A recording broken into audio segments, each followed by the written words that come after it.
ശ്രുതീനാം സൂത്രാണാം സ്മൃതിനിഖിലവേദാനുവചസാം പരം ഹാർദം യുക്തം ഹ്യഖിലചിദചിദ്ഭിന്നമഭിജാ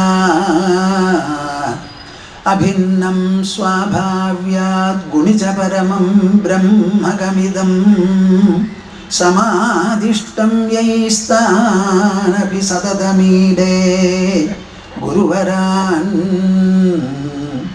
ഭാഗ്യോദയേന ബഹുജന്മസമാർജിതേന സത്സംഗമേവ ലഭതേ പുരുഷോ യദാ Y അജ്ഞാനഹേതുകൃതമോഹമഹാന്ധകാരനാശം വിധായ he തതോദയതേ വിവേകഃ.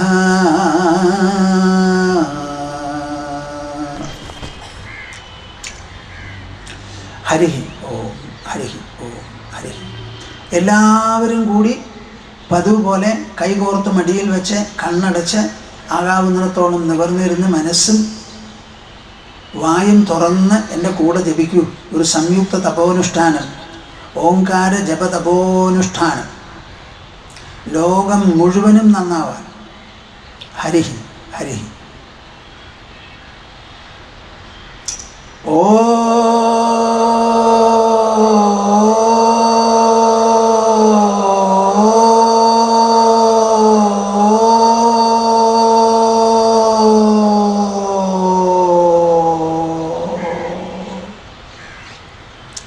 പോരല്ലോ. ഓ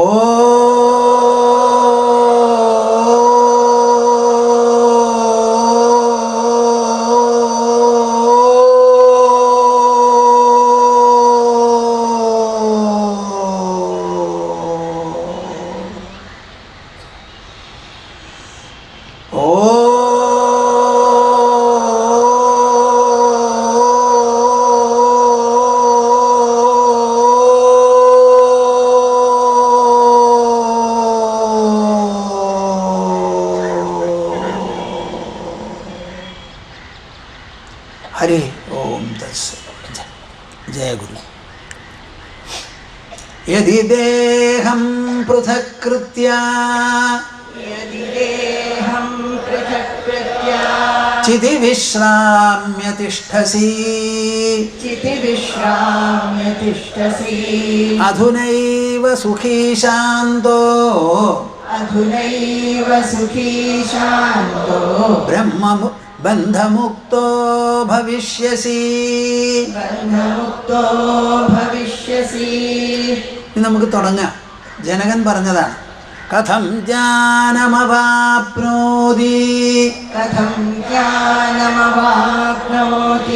കഥം മുക്തിർഭവിഷ്യതി വൈരാഗ്യം ച കഥം പ്രാപ്തം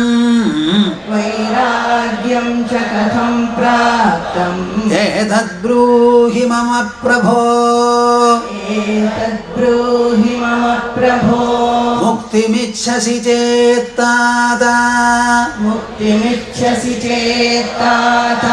വിഷയാൻ വിഷവത്യജാ ക്ഷമാർജവദയാതോഷ സത്യം പീയൂഷവദ്ഭജാ ക്ഷമാർജവദയാതോഷ സത്യം പീയൂഷവദ്ഭജാ.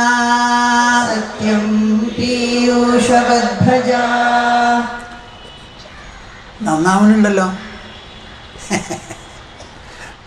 അധ്യാത്മം അധ്യാത്മം എന്ന് പറഞ്ഞാൽ ആ വാക്കിന് അർത്ഥം അവനവനെ സംബന്ധിക്കുന്നതും പ്രത്യേകിച്ചും ഞാൻ ഞാൻ എന്ന വാക്കുകൊണ്ട് നാം സൂചിപ്പിക്കുന്നതെന്തോ അതാണ് ആത്മാവ്.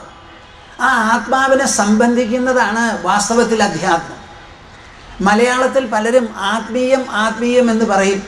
ശരിക്കും അത് തെറ്റാണ്.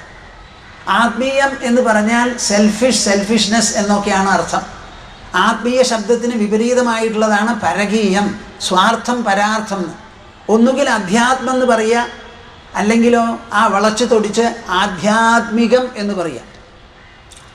അപ്പോൾ ഈ അധ്യാത്മം എന്ന് പറഞ്ഞാൽ സ്പിരിച്വാലിറ്റി, അത് നിങ്ങൾ മനസ്സിലാക്കണം. സാധാരണ മതമോ ഈശ്വരവിശ്വാസമോ അല്ലെങ്കിൽ ഈശ്വരവിശ്വാസത്തിൽ അധിഷ്ഠിതമായിരിക്കുന്ന എന്തെല്ലാം പ്രവൃത്തികളോ അനുഷ്ഠാനങ്ങളോ ഉണ്ടോ അവയിൽ നിന്നെല്ലാം വ്യത്യസ്തപ്പെട്ടതാണ് അത്.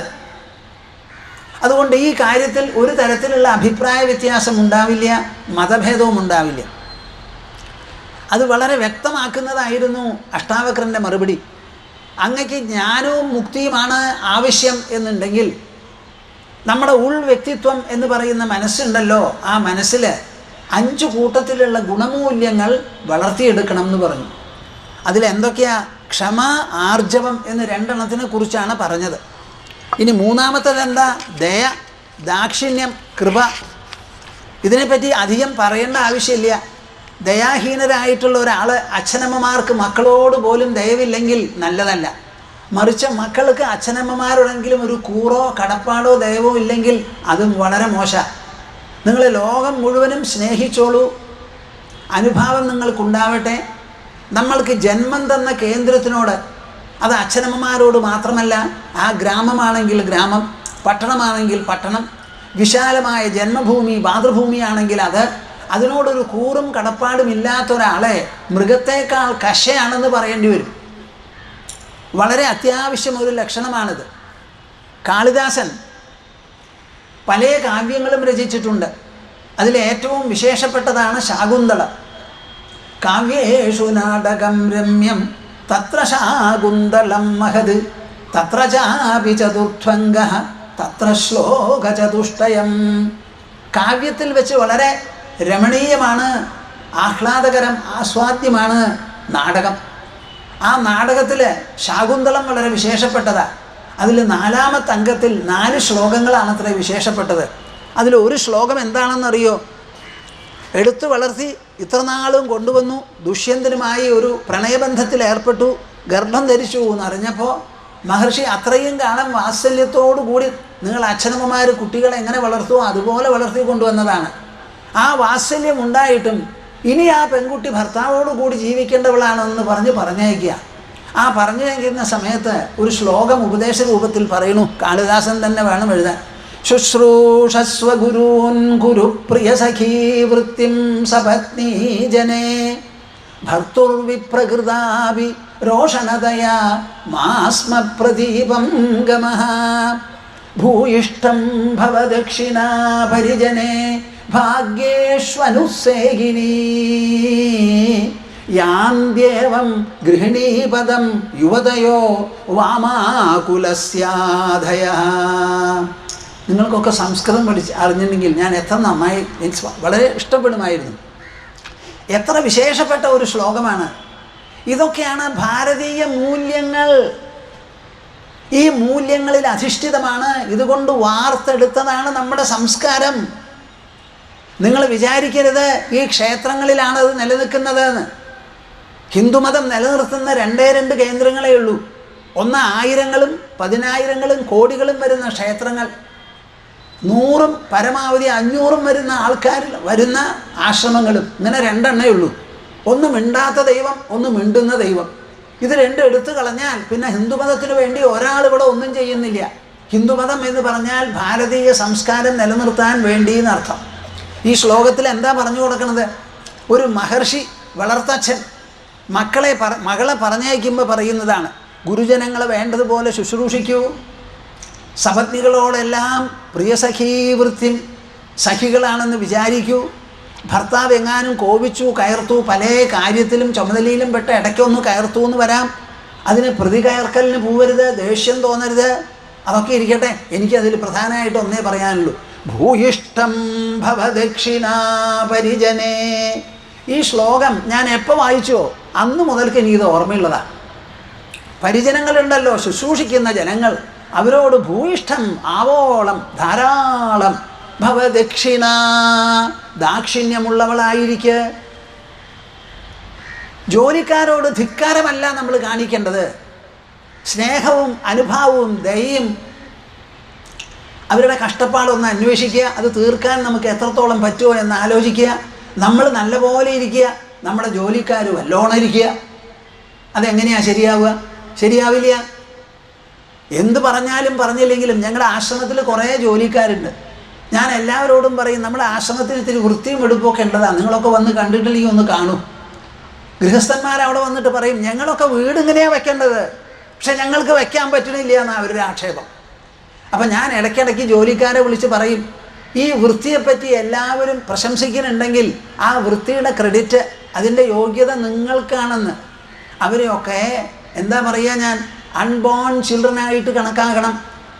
നമുക്ക് അരക്കെട്ടിൽ നിന്ന് ജനിച്ച കുട്ടികളല്ല, മനസ്സിൽ നിന്ന് ജനിച്ച കുട്ടികളാണെന്ന് മനസ്സിലാക്കൂ. ഭൂയിഷ്ടം ഭവദക്ഷിണ മഹർഷി വളർത്തിക്കൊണ്ടുവന്നു. ദുഷ്യന്തൻ രാജധാനിയിൽ പോവുകയാണ്. നാളെ മുതൽക്ക് ഞാൻ രാജ്ഞിയാണ്, ആ രാജ്ഞിയാണെന്ന് വന്നപ്പോൾ എളിമ ജീവിതത്തിൻ്റെ ആ ബോധമെല്ലാം മനസ്സിൽ നിന്ന് പോയി. ഒരു യജമാനത്തിയായി പെരുമാറരുത് എൻ്റെ പൊന്നുമോളെ എന്ന് പറഞ്ഞ അയച്ചത്. കേൾക്കുന്നുണ്ടോ നിങ്ങൾ? ഇത് ഭാരത സംസ്കാരത്തിൽ മായാത്ത ഒരു മുദ്രയും ഒരു കണ്ണിയുമാണത്. ഭൂയിഷ്ടം ഭവദക്ഷിണ. എൻ്റെ ജീവിതത്തിൽ ഞാനൊരു 200 തവണയെങ്കിലും ഇത് പറഞ്ഞു കാണും. അതാണ് ഈ ദേവ് എന്ന് പറയുന്നതിൻ്റെ വല്ലാത്തൊരു പ്രസക്തി. ധർമ്മമൂല്യം സംസ്കാരത്തിൻ്റെ കണ്ണികൾ, അടിസ്ഥാനങ്ങൾ എന്താണെന്ന് നിങ്ങൾക്കിപ്പോൾ മനസ്സിലാവുന്നുണ്ടോ? എന്താണത്? അത് ശൂലത്തിലല്ല, അത് കുന്തത്തിലല്ല, അത് വടിയിലല്ല, അത് മനസ്സിൻ്റെ സ്വഭാവവിശേഷത്തിൽ, പെരുമാറ്റ സൗഷ്ഠവത്തിൽ, സമ്പർക്ക മഹിമയിൽ. ഇതെല്ലാം ഉണ്ടാക്കി തീർക്കാൻ വേണ്ടിയിട്ടുള്ളതാണ് നമ്മുടെ ധർമ്മമൂല്യങ്ങളെല്ലാം. ശങ്കരാചാര്യൻ വിവേക ചൂടാമണിയിൽ ഒരു സദ്ഗുരുവിനെ പറ്റി വിവരിക്കുന്ന രംഗമുണ്ട്. അതും ഇതുപോലെ ആദ്യം വായിച്ചത് മുതൽക്ക് എപ്പോഴും എൻ്റെ മനസ്സിലാണ്. എനിക്ക് ഒരു ഗുണവിശേഷങ്ങളും വളർത്തിയെടുക്കാൻ ഒരു ബുദ്ധിമുട്ടും ഉണ്ടായിട്ടില്ല. എന്താ കാരണം? ഇത് ഗുണമാണോ വിശേഷമാണോ? കഴിഞ്ഞു, ബാക്കി വേറൊന്നും വേണ്ട. ആ ഗുണം എന്നിൽ തന്നെ വരും. അത് ഗുണമാണെന്നും വിശേഷമാണെന്നും മനസ്സിലായാൽ അത് ഉള്ളിൽ പതിയാൻ പിന്നെ സമയം ആവശ്യമില്ല. അത് വേണം. അതിലാണ് നമ്മുടെ വ്യക്തിത്വം അലങ്കരിക്കപ്പെടുക, ധന്യമാകുക എന്ന് മനസ്സിലാക്കിയാൽ. പാല് കിട്ടിയാൽ, പാൽ ഇഷ്ടപ്പെടുന്നവർക്ക് കുടിക്കാൻ അതിനൊരു മുഹൂർത്തമൊക്കെ വേണം. ജ്യോത്സ്യൻ്റെ അടുത്ത് പോകണമല്ലേ? ഈ പാൽ എപ്പോഴാണ് കഴിക്കേണ്ടത്? ഒരു ഗ്ലാസ് ചായ കുടിക്കണമെങ്കിൽ സമയം വേണോ? അതുപോലെ നമ്മുടെ മനസ്സിന് രുചിയോടുകൂടി കഴിക്കേണ്ടതാണ്. ശ്രോത്രിയോ അവൃജിനോ അകാമഹതോയോ ബ്രഹ്മവിത്തമഃ ബ്രഹ്മണ്യുപരതശാന്ത നിരിന്ധന ഇവാനലഃ അഹേതുകദയാ സിന്ധു ബന്ധു ആനമതാം സദാം. അഹേതുകദയാ സിന്ധു, ദയാസമുദ്രമാണത്രേ. അതിന് കാരണം കാത്തിരിക്കില്ല. അത് എപ്പോഴും അത് അങ്ങോട്ട് പ്രകടമാവും. അഹേതുകദയാ സിന്ധു എന്ന് പറഞ്ഞാൽ എല്ലാവരുടെ അടുത്തും പോയിട്ട് നിങ്ങളോട് എനിക്ക് ദയവുണ്ട് ദയവുണ്ട് ദയവുണ്ട് എന്ന് കൊട്ടിഘോഷിച്ചൊന്നും പോവില്ല. ബന്ധുരാനമതാം സദാം, അടുത്തു വന്ന് തന്നെ ആദരിച്ച് പ്രണമിക്കുന്നവർക്ക് എന്തു വേണമെങ്കിലും പറഞ്ഞു കൊടുത്ത് തൻ്റെ സാമ്രാജ്യം പോലും കൊടുക്കുന്നതാണ്. ഒരു സദ്ഗുരുവിൻ്റെ അടുത്ത് സമ്പർക്കമുണ്ടായി ശിഷ്യത്വം കിട്ടിയാൽ നിങ്ങൾക്ക് എന്തായി തീരാൻ പറ്റും? സദ്ഗുരു തന്നെ ആയിത്തീരും നിങ്ങൾ. ഗുരുശിഷ്യ പരമ്പര അങ്ങനെയാണല്ലോ നിലനിൽക്കുന്നത്. ഇതാണ് ദൈവനെ പറ്റി പറയാനുള്ളത്. ഇനി പറയുന്നതോ സന്തോഷം. എന്താണ് ഈ സന്തോഷം? സന്തോഷോ ഹി പരം ശ്രേയഃ സന്തോഷസുഖമുച്യതേ സന്തുഷ്ടഃ പരമഭേദി വിശ്രാമമരിനന്ദന. 16 വയസ്സായ രാമനെ മുൻപിൽ വെച്ചുകൊണ്ട് വസിഷ്ഠൻ വർണ്ണിക്കുമ്പോൾ പറയുകയാണ്, ഈ മോക്ഷം എന്ന് പറയുന്ന സൗധത്തിലേക്ക് കിടക്കാൻ ദ്വാരമുണ്ട്. ആ ദ്വാരത്തിൽ 4 ദ്വാരപാലന്മാരാ. ഒന്ന് ശമം, രണ്ടാമത് വിചാരം, സന്തോഷം മൂന്നാമത്തത്. ശമോ വിചാര സന്തോഷ, ചതുർത്ഥ സാധുസംഗമ, നാലാമത്തത് സജ്ജനങ്ങളുമായിട്ടുള്ള സംസർഗം. അതിൽ സന്തോഷത്തിനെ പറ്റി വിവരിക്കുമ്പോൾ പറയാണ്, സന്തോഷോ ഹി പരം ശ്രേയഃ. മനസ്സിനുള്ള പ്രസന്നത, സന്തോഷം, അത് വിട്ട് ലോകത്തിൽ ഒരു ശ്രേയസ്സുമില്ല. ഇപ്പം ഭഗവാൻ നിങ്ങളെ നല്ലപോലെ അനുഗ്രഹിച്ചു എന്നുണ്ടെങ്കിൽ എന്ത് വരും? നിറം അങ്ങോട്ട് മാറുമോ? പൊക്കം അങ്ങോട്ട് കൂടുമോ? ഇല്ലാത്ത കുട്ടികൾ ഉണ്ടാവുമോ? പെട്ടെന്ന് അങ്ങോട്ട് മണിമാളിക വേണോ? മണിമാളികയിൽ ഇരുന്നാൽ നിങ്ങൾക്ക് എന്ത് കിട്ടും? മനസ്സിന് സന്തോഷം. ആ സന്തോഷമാണ്. പ്രഹ്ലാദൻ ചെറിയ കുട്ടി ചോദിക്കുകയാണ്, വരം മേടിക്കൂ എന്ന് പറഞ്ഞപ്പോൾ എന്നോട് ചോദിക്കരുത് ഭഗവാനെ, ഞാൻ അങ്ങയുടെ അടുത്ത് ഒന്നും കിട്ടാൻ വേണ്ടി പ്രാർത്ഥിച്ചിട്ടില്ല, അങ്ങയെ സേവിച്ചിട്ടുമില്ല. ഒരു യജമാനന് പ്രത്യേക സമ്മാനങ്ങൾ കൊടുത്ത് വാലിക്കാരെ തൃപ്തിപ്പെടുത്തുന്നത് ശരിയല്ല. ജോലിക്കാർക്കാകട്ടെ യജമാനനെ പ്രത്യേകം സന്തോഷിപ്പിക്കാനായിട്ട് ഒരു സന്ദർഭമോ ഒരു പ്രവൃത്തിയോ തിരഞ്ഞെടുക്കരുത്. അവർക്കുള്ള ഭക്തിയും ശ്രദ്ധയും സേവാനിരതത്വവും സ്വാഭാവികമായി നിരന്തരം നിൽക്കേണ്ടതാണ്. അതുകൊണ്ട് കച്ചവട ചരക്ക് പോലെയാണ് വരം ചോദിച്ചോളൂ എന്ന് അങ്ങ് എന്നോട് പറഞ്ഞത് എന്ന് പറഞ്ഞ് പ്രഹ്ലാദൻ നരസിംഹമൂർത്തിക്ക് ഒരു തിരുത്ത് കൊടുക്കുക ചെയ്തത്. കേൾക്കണുണ്ടോ നിങ്ങൾ? ഇല്ല. ഭഗവാനെ കൊണ്ട് ഇങ്ങനെ സംസാരിപ്പിക്കാൻ, ഭക്തനെ കൊണ്ട് ഭഗവാന്റെ മുൻപിൽ ഇങ്ങനെ ഉണർത്തിക്കാൻ ഒരു പരമഹംസൻ വിചാരിച്ചാലേ സാധിക്കുള്ളൂ. നിങ്ങളൊക്കെ ഭഗവാനെ പേടിച്ചിരിക്കുന്നവരാ. അയ്യോ പെരുംഭൂതം. ഭഗവാനോ? ഒരിക്കലുമല്ല, ഒരിക്കലുമല്ല. അദ്ദേഹം അന്തരാത്മാവാണ്. നമ്മുടെ ഏറ്റവും വിശ്വസനീയനായിരിക്കുന്ന ഒരു സഖാവാണ്, ഒരു സ്നേഹിതനാണ്. സഖാശബ്ദം പുതിയതായിട്ട് ഇടതുപക്ഷക്കാരുടെ ശബ്ദമൊന്നും അല്ലാതെ അവരെടുത്തതിൽ എനിക്ക് സന്തോഷമുണ്ട്. സഖ എന്ന് പറഞ്ഞാൽ നമ്മുടെ സഖാവാണ്, നിത്യസഖാവാണ്. ആര്? ഭഗവാൻ. ആ ഭഗവാനെ ഒരിക്കലും പേടിക്കണ്ട. പ്രഹ്ലാദൻ്റെ മനസ്സിൽ തോന്നിയത് തുറന്നങ്ങോട്ട് പറഞ്ഞു. ഇതൊക്കെ ആയാലും അങ്ങക്ക് ഞാനൊരു വരം മേടിച്ചേ തീരൂ എന്നുണ്ടെങ്കിലോ എൻ്റെ മനസ്സിലെ ആഗ്രഹം അങ്കുരിക്കാതിരിക്കട്ടെ എന്ന്. കേൾക്കുന്നുണ്ടോ നിങ്ങൾ? ആ മനസ്സന്തോഷം അതാണ് നമുക്ക് ആവശ്യം. അതാണ് പരമശ്രേയസ്. സന്തോഷമാണ് മനസ്സിന് സുഖം. സന്തുഷ്ടനായവൻ പരമഭേദി, അങ്ങേ അറ്റത്തത് കൈവരിക്കുന്നു. എല്ലാവിധത്തിലുള്ള വിശ്രമം അദ്ദേഹത്തിന് മാത്രമാണ്. മനസ്സന്തോഷമുള്ളവരെ സോഫയിൽ നല്ലപോലെ കിടന്ന് വിശ്രമിക്കാൻ സാധിക്കുള്ളൂ. ആവലാതിയും നൂലാമാലകളിലും വട്ടം തിരിയുന്ന ആൾക്കാരോ സന്തോഷം എന്താ? അപ്രാപ്തവാഞ്ചാമുസൃജ്യ സംപ്രാപ്തേ സമതാം ഗതഃ അദൃഷ്ടഖേദാഖേദോ യഃ സ സന്തുഷ്ട ഇഹോച്യതേ. എൻ്റെ കൂടെയുണ്ടോ അപ്പാ പ്രേക്ഷകരെ? നിങ്ങൾ ഒരു ഗുണത്തിന് എഴുതി എൻ്റെ കയ്യിലിപ്പോൾ 12 ശ്ലോകമുണ്ട് സന്തോഷത്തിനെ പറ്റി. കേൾക്കുന്നുണ്ടോ നിങ്ങൾ? കണ്ടൻമെൻറ്റ് എന്നൊരു വാക്കാണ്. ആ വാക്കിനെ കുറിച്ച് അധ്യായങ്ങൾ എഴുതുകയാണ് നമ്മുടെ മനുഷ്യർ. അപ്പം ഈ ഭാരതീയരുടെ ബുദ്ധിവിശേഷം എത്രയുണ്ട്, ഭാവന സൗഷ്ഠവം ഗാഠത എത്രയുണ്ട്, അവർ മനസ്സിൻ്റെ ഗുണമൂല്യങ്ങൾക്ക് എത്ര കണ്ട് വില കൽപ്പിച്ചു കൊടുക്കണു എന്നുള്ളത് നിങ്ങളൊന്ന് മനസ്സിലാക്കൂ. ലോകത്തിൽ ഏതെങ്കിലും ഒരു ഭാഷയെടുത്ത് ഓരോ മൂല്യത്തിനെക്കുറിച്ച് 10, 12, 20 ശ്ലോകങ്ങൾ എഴുതുക ഏതെങ്കിലും ഒരു ഭാഷയുണ്ടോപ്പാ? ഒന്ന് എന്നോട് പറയും. ഇൻ്റർനെറ്റൊക്കെ അവൈലബിൾ ആണല്ലോ ഇപ്പോൾ. ഭൂമാനന്ദ സ്വാമി ഉണ്ട് എന്ന് പറയൂ. I shall be grateful to you. I am not so much interested in the languages of the world, but I am solely and wholesomely and persistently interested in the language of our country. I am not here to tell you about the greatness of the others. I am here to tell you about the greatness of our own people, your own ancestors. That greatness towards which you have a deafening attitude. You have high scale negligence and indifference. Everyone has. Why don't you rediscover our people? Rediscover India. India is great for her culture. India is great for her great inner treasure, knowledge treasure. അതിൻ്റെ ഓരോ ഭാഗങ്ങളാണ് ഞാനിവിടെ വിവരിക്കുന്നത്. അപ്രാപ്തവാഞ്ചാമുസൃജ്യ സംപ്രാപ്തേ സമതാം ഗതഃ. കിട്ടാനില്ലാത്ത സാധനങ്ങൾ കിട്ടണം എന്ന് പറഞ്ഞ് ഈ കുറുക്കനമാതി കൊതിച്ച് നടക്കുന്ന സ്വഭാവം വിട്ട് സംപ്രാപ്തേ സമതാം ഗതഃ. എന്തുണ്ടോ, എന്ത് കൈവന്നോ ആ കാര്യത്തിൽ ഒരു സമത്വം. തുള്ളിച്ചാടണ്ട. ഭാഗ്യം കിട്ടി എന്ന് പറഞ്ഞ് കേരള ലോട്ടറി കിട്ടിയത് കൊണ്ട് ഭയപ്പെട്ടൊന്നും ഓടണ്ട. ചിലർക്ക് കിട്ടി, ചിലർക്ക് കിട്ടിയില്ല. മിണ്ടാതെ അങ്ങോട്ട് ഇരിക്കുക. അദൃഷ്ടഖേദാഖേദോ യഃ സ സന്തുഷ്ട ഇഹോച്യതേ. ഒരു വിധത്തിലും ഖേദവും അഖേദവും ഇല്ലാതെ മനസ്സിനെ സമമാക്കി നിർത്തുന്നവനാരോ അവരാണ് സന്തുഷ്ടൻ. അതാണ് സന്തോഷം. ഇങ്ങനെ ഓരോ ശ്ലോകം നിങ്ങൾ കേട്ട് ആ കേൾക്കുന്ന സമയത്ത് നിങ്ങൾക്ക് എന്തു തോന്നുന്നു എന്ന് ഞാൻ ചോദിക്കുന്നു. ഓരോരോ ശ്ലോകമാണ് ഇവിടെ പറയുന്നത്. ശ്ലോകം എന്ന വാക്കിന് തന്നെ അർത്ഥം ശോകം ഇല്ലാതെയാക്കി തീർക്കുന്നത് എന്ന്. ഇതിപ്പോൾ പ്രോസിലാണ് എഴുതിയത് എന്ന് പറഞ്ഞാൽ കാണാപ്പാടം പഠിക്കാനോ ഓർമ്മ വയ്ക്കാനോ ഉരുവിട്ട് ചെല്ലാനോ രസിക്കാനോ ഒന്നും സാധിക്കില്ല. കാവ്യം എന്ന് പറഞ്ഞാൽ അർദ്ധസംഗീതമാണ്.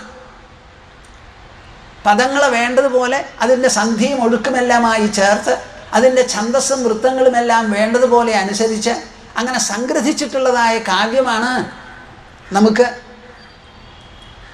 വിശേഷപ്പെട്ടത്. നമ്മുടെ ബുദ്ധി കൊണ്ട് എന്തെല്ലാം ജ്ഞാനം കണ്ടെത്തിയിട്ടുണ്ടോ ആ ജ്ഞാനത്തിലൊക്കെ ഈ കാവ്യഭംഗി കാണാം. ആയുർവേദ ശാസ്ത്രം, അർത്ഥശാസ്ത്രം, ജ്യോതിഷശാസ്ത്രം, സാമുദ്രികാലക്ഷണശാസ്ത്രം, ദർശനശാസ്ത്രങ്ങൾ എല്ലാം തന്നെ ഇവിടെ കാവ്യത്തിലാണ്. ഇതുപോലെ കാവ്യത്തിൽ ജ്ഞാനം പ്രതിപാദിച്ചിട്ടുള്ള വേറെ ഒരു ലാംഗ്വേജും ലോകത്തിലില്ല എന്നാണ് എനിക്ക് തോന്നുന്നത്. സംസ്കൃത ഭാഷയിലുള്ള ആ സാഹിത്യനിധി, അതിൻ്റെ ബാഹുല്യം, അതിൻ്റെ വൈഭവം എത്രയുണ്ടെന്ന് നിങ്ങൾ മനസ്സിലാക്കണം. അവസാനമായി സത്യം, അവിടെയാണ് നിങ്ങൾ ഞാനും കൂടി പിണങ്ങാൻ പോണത്. ഞങ്ങളുടെ ആശ്രമത്തിൽ ഒരു അമ്മ വന്നിട്ടുണ്ടായിരുന്നു, 3 ആൺകുട്ടികളുടെ അമ്മ. ഞാൻ സത്യത്തിനെ പറ്റി പറയുമ്പോൾ ആ അമ്മയുടെ മുഖത്തിൽ നിന്ന് കേട്ടതാ, സ്വാമിജി ഇന്നത്തെ കാലത്ത് കുറച്ച് നുണ പറയാതെ പറ്റുമോ എന്ന്. കേൾക്കണം നിങ്ങൾ, നുണ പറയാതെ പറ്റുമോ എന്ന് നിങ്ങൾ തന്നെ ആലോചിച്ചോളൂ. നുണയുണ്ട്, ഇല്ല എന്ന് ഞാൻ പറയണില്ല. നുണയെ നമ്മൾ ഊട്ടി വളർത്തുകയല്ല വേണ്ടത്, അത് ഇല്ലാതെയാക്കി തീർക്കലാണ് ആവശ്യം. ഞങ്ങളുടെ ആശ്രമത്തിൽ സംസ്കാര പൈതൃക ക്ലാസ് നടത്തുന്നുണ്ട് എല്ലാ ഞായറാഴ്ചയും. 10-12 കൊല്ലമായി. ആ കുട്ടികളോട് ഇടയ്ക്കിടയ്ക്കൊക്കെ ഞാൻ പോയി സംസാരിക്കുമ്പോൾ നുണ പറയണ കാര്യം എന്തായി? നുണ പറയുന്നവരെ കൈയൊന്ന് പൊന്തിക്കൂ എന്ന് പറഞ്ഞാൽ കുറേ കുട്ടികൾ പൊന്തിക്കും. തീരെ പൊന്തിക്കാതെ ഇതുവരെ ആയിട്ടില്ല. ആ കാര്യത്തിലെങ്കിലും അവർക്ക് സത്യസന്ധത വേണമെന്ന് പറഞ്ഞു. നുണ പറയുന്നവർ കൈയൊന്ന് പൊന്തിക്കൂ എന്നാണ് പറയണത്. അപ്പോൾ അവർ പൊന്തിക്കും. അപ്പോൾ നുണയില്ലാതെ പറ്റില്ല എന്ന് പറയുന്നുണ്ടല്ലോ. ഭൂമാനന്ദ സ്വാമിക്ക് പ്രഖ്യാപിക്കാനുള്ളത് ഈ ലോകത്തിനെ നിലനിർത്തുന്നത് നുണയല്ല, സത്യമാണ് എന്നാണ്. ഇതിനെ എതിർക്കാൻ ലോകത്തിലുള്ള ഏതെങ്കിലും ബുദ്ധിജീവി എൻ്റെ മുൻപിൽ വരട്ടെ. ആദ്യം ഞാൻ ചോദിക്കാൻ പോകുന്നത് എന്താ? തൻ്റെ പേരെന്താ? എത്ര ഉത്തരമുണ്ട്? എന്താ മിണ്ടാത്തെ? നിങ്ങളുടെ പേരെന്താന്ന് ചോദിച്ചാൽ എത്ര ഉത്തരമുണ്ട്? അച്ഛനും അമ്മ ആരാന്ന് ചോദിച്ചാലോ എവിടത്തുകാരനാണ്, എത്ര പഠിച്ചിട്ടുണ്ട്, ഊണ് കഴിഞ്ഞോ, വിശന്നോ, വീട്ടിൽ വല്ല ബുദ്ധിമുട്ടും ഉണ്ടോ? ഇതിനൊക്കെ എത്രയാ മറുപടി? 1 മറുപടിയോ 2 മറുപടിയോ? ആ മറുപടി മുഴുവൻ സത്യമോ അസത്യമോ? എന്താ അവർ മിണ്ടാത്തെ? എത്ര സ്നേഹിതന്മാരുണ്ട്, അവരുടെ പേരെന്താ എന്ന് ചോദിച്ചാലോ നിങ്ങൾക്ക് വീടുണ്ടോ, വസ്തുവകകളുണ്ടോ? ഈ ചോദ്യത്തിനൊക്കെ എത്രയാ മറുപടി? നമ്മൾ ഗവൺമെൻറ്റിന് എഴുതി കൊടുക്കുന്ന പ്രസ്താവനയിൽ എന്താ പറയുക? The above statements are true to the best of my knowledge and belief. ഇതെല്ലാം സത്യമാണ് എന്നൊരു അഫിഡവിറ്റ് നമ്മുടെ അടുത്ത് നിന്ന് എഴുതി മേടിക്കും.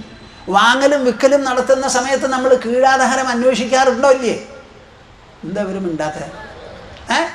എന്തിനു കീഴാധാരം? ഈ ഭൂമി എൻ്റെയാണ്, ഞാൻ ദാ തരൂ, മേടിച്ചോളൂ എന്ന് പറഞ്ഞാൽ അതിന് കീഴാധാരം വേണം. ആ ആധാരം പരിശോധിച്ച് ശരിയാണോ എന്ന് തോന്നും. കുട്ടികളെ വിവാഹം കഴിച്ചു കൊടുക്കുമ്പോൾ നിങ്ങൾ സത്യമോ ആവശ്യപ്പെടുന്നത് അസത്യമോ? അതിൽ കുറേ നുണയൊക്കെ ഉണ്ടല്ലേ, പ്രത്യേകിച്ചും പെൺകുട്ടികളുടെ കാര്യത്തിൽ. ഒരു റെയിൽവേ സ്റ്റേഷനിലോ എവിടെയെങ്കിലും ചെന്നു ടിക്കറ്റ് മേടിക്കാനായിട്ട് കാശ് കൊടുത്തു, 1000 ഉറുപ്പ്യ കൊടുത്തു, 2 500-ൻ്റെ നോട്ടാണ്. ടിക്കറ്റൊക്കെ മേടിച്ച് 875 ഉറുപ്പ്യക്ക് ടിക്കറ്റ് തന്ന ബാക്കി 125 ഉറുപ്പ്യ നിങ്ങൾക്ക് കിട്ടി, ടിക്കറ്റും കിട്ടി. 1 മാസം കഴിഞ്ഞ് യാത്രയ്ക്ക് അവിടെ നടന്നത് സത്യമോ അസത്യമോ എന്ന് നിങ്ങൾ പറയും. കൊടുത്തത് 1000 എൻ്റെ അടുത്ത് 1000 കിട്ടിയില്ല എന്ന് ആ ക്ലർക്ക് പറയണില്ല. കിട്ടിയത് നിങ്ങൾക്ക് ബാലൻസ് ശരിയായി എന്ന് പറയുന്നു. അന്നേ ദിവസം ചെന്നപ്പോൾ നിങ്ങളുടെ പേരിൽ ഒരു ബർത്ത് എഴുതി വെച്ചിട്ടുണ്ട്, അവിടെ സത്യമോ അസത്യമോ? ഒരു ബസ് കൊടുങ്ങല്ലൂർക്ക് പോകണു, തൃശ്ശൂരിൽ നിന്ന്. അവിടെ കൊടുങ്ങല്ലൂരിൽ എഴുതി വെച്ചിട്ടുണ്ട്. അത് കണ്ടിട്ടല്ലേ നിങ്ങൾ കയറുന്നത്? കൊടുങ്ങല്ലൂർക്ക് പോവും ആ ബസ്. അസത്യത്തിന് ലോകത്തിൽ ഒരു സ്ഥാനവും ഇല്ല എന്ന് നല്ല പോലെ മനസ്സിലാക്കിക്കോളൂ. അടുത്ത കാലത്ത് നമ്മൾ മനസ്സിലാക്കിയത് എന്താ? ഒരു chief vigilance officer, chief vigilance കമ്മീഷണറെ അപ്പോയിൻ്റ് ചെയ്തതിന് ശേഷം അത് തർക്ക വിഷയമായി. അവസാനം സുപ്രീം കോടതിയിൽ പോയി. പ്രതിപക്ഷ നേതാവിൻ്റെ വിയോജിപ്പ് അവിടെ കുറിച്ചു വച്ചിട്ടുണ്ടായിരുന്നു, അത് കണക്കിലെടുത്തില്ല എന്ന് പറഞ്ഞ് ആ അപ്പോയിൻമെൻറ്റ് തന്നെ നോൺ എസ്റ്റ് ആണെന്ന് പറഞ്ഞ് സുപ്രീം കോടതി തള്ളി. അവിടെ സത്യമോ പുലർന്നത് അസത്യമോ? ഒന്ന് പറയുന്നപ്പ എന്താ അവിടെ നടന്നത്? Chief vigilance commissioner, one of the most pivotal appointments in our country. അദ്ദേഹത്തിന് വലിയ പല്ലില്ലാത്ത സിംഹാണെന്ന് ഇരിക്കട്ടെ, പ്രധാനപ്പെട്ട ഒരു അപ്പോയിൻമെൻ്റാണ്. Controller and auditor general, chief vigilance commissioner, chief justice of India, ഇതൊക്കെ വളരെ പ്രധാനപ്പെട്ട അപ്പോയിൻമെൻ്റാണ്. ആ അപ്പോയിൻമെൻറ്റിൽ ആ ചെയ്ത് തന്നെ നോൺ എസ്റ്റ് ആണെന്നും പറഞ്ഞ് തള്ളിക്കളഞ്ഞു. എന്താ കാരണം? കാര്യങ്ങളൊക്കെ പരിശോധിച്ചു. അടുത്ത കാലത്ത് സുപ്രീം കോടതി ഒരു വിധി എഴുതിയിട്ടുണ്ട്, നിങ്ങൾക്ക് ഈ പറഞ്ഞ ആജ്ഞകളും ഓർഡറും കൊടുക്കുന്നത് ശരിയല്ല. മേലുദ്യോഗസ്ഥന്മാരെ എപ്പോഴും ആജ്ഞകൾ എഴുതി കൊടുക്കണം. അപ്പോളേ അത് പരിശോധിക്കാൻ വക നൽകുള്ളൂ. വാക്കാൽ പറഞ്ഞത് ഏറ്റെടുക്കില്ല എന്ന് പറഞ്ഞു. അത് സത്യസന്ധമായിരിക്കണം, യുക്തിസഹവുമാകണം. ഈ വാക്കുകൊണ്ട് പറഞ്ഞ് ആഫീസർമാരെ കൊണ്ട് ചെയ്യിപ്പിച്ച് നിങ്ങൾ കയ്യും കെട്ടി കുശലന്മാരാവണ്ട, കുട്ടിക്കുരങ്ങനെ കൊണ്ട് ചോറ് മാന്തിക്കണ്ട എന്ന് സുപ്രീം കോടതി പറഞ്ഞോ ഇല്ലേ? എന്താ അവരും മിണ്ടാത്തെ? നിങ്ങൾക്കൊന്നും അറിയില്ലേ ഇത്? അതിൻ്റെ അർത്ഥം എന്താവാ? ഇങ്ങനെ പല കാര്യങ്ങളും നമ്മൾക്ക് നേടിയെടുക്കാനുണ്ട്. ഒന്ന് രണ്ടല്ല, സുപ്രീം കോടതി തന്നെ വേണം കാര്യങ്ങൾ നടത്താൻ. സർക്കാർ ഉദ്യോഗം, ഉത്തരവാദിത്യം, ഇതൊക്കെ സുതാര്യത വേണം, ട്രാൻസ്പെറൻ്റ് ആകണം എന്ന് പറയുന്നുണ്ടല്ലോ. അതൊക്കെ തെളിയിപ്പിക്കുന്നത് സത്യമോ അസത്യമോ? ഇനി മിണ്ടരുത്, അസത്യം എന്നൊരു വാക്ക് നിങ്ങൾ മിണ്ടരുത്. സത്യം എന്ന് പറഞ്ഞാൽ അതിന് മാത്രമേ നിലനിർത്താൻ പറ്റുള്ളൂ. ഞാൻ 1000 ഉറുപ്പികയുടെ ഒരു നോട്ട് കൊടുത്തു, ചേഞ്ച് തരാൻ പറഞ്ഞു. അത് 1000 അല്ല എന്ന് വാങ്ങുന്നവൻ പറയണില്ല, ചേഞ്ചായിട്ട് എനിക്ക് 1000ൻ്റെ ചേഞ്ചും തരുന്നുണ്ട്. അവിടെ നടന്നത് എന്താ? സത്യമോ അസത്യമോ? നിങ്ങൾ എപ്പോഴും പറയൂ. ഇനി നമ്മൾ കിടക്കാൻ പോകുന്നത് അടുത്ത ശ്ലോകത്തിലേക്കാണ്. ക്ഷമാർജവദയാതോഷ സത്യം പീയൂഷവദ്ഭജ. ഈ അടുത്ത ശ്ലോകമാണ് ഏറ്റവും വിശേഷപ്പെട്ടത്. ഒരു മകുട ചൂടാമണിയായിട്ടുള്ള ശ്ലോകമാണത്. അതിൻ്റെ ഒരു മുഖവുര എന്നുള്ളത് എനിക്ക് ചില കാര്യങ്ങൾ പറയാനുണ്ട്. ജീവിതത്തെ നമുക്ക് പല വിധത്തിലും അപഗ്രഥിക്കാം. അതിൽ ഒരപഗ്രഥനം ഭഗവത്ഗീതയിൽ കാണാം. മാത്രാസ്പർശാഹ എന്ന 4 അക്ഷരം കൊണ്ട് ജീവിതം, ഇന്ദ്രിയങ്ങൾ, നമ്മുടെ ശരീരത്തിലുള്ളത്, ലോകവസ്തുക്കൾ ചുറ്റുമുള്ളത്, ഇവ രണ്ടും തമ്മിലുള്ള സമ്പർക്കമാണ് ജീവിതം. ജീവിതം സമ്പർക്കാത്മകം, അനുഭവാത്മകം എന്നിങ്ങനെ ഒരു വിവരണം കൃഷ്ണൻ തന്നു. ഇവിടെയോ സ്വാനുഭവം വെച്ചുകൊണ്ടാണ് അഷ്ടാവക്ര മഹർഷി ജനകനെ പ്രബുദ്ധനാക്കുന്നത്. സ്വാനുഭവം. ജീവിതം അനുഭവാത്മകമാണ്. ആ അനുഭവത്തിൽ എന്തൊക്കെ പെടും എന്നുള്ളതിനെ അപഗ്രഥിച്ച് പറയുന്ന ഭാഗമാണ് ഇത്. നിങ്ങൾ നല്ലപോലെ മനസ്സിലാക്കണം.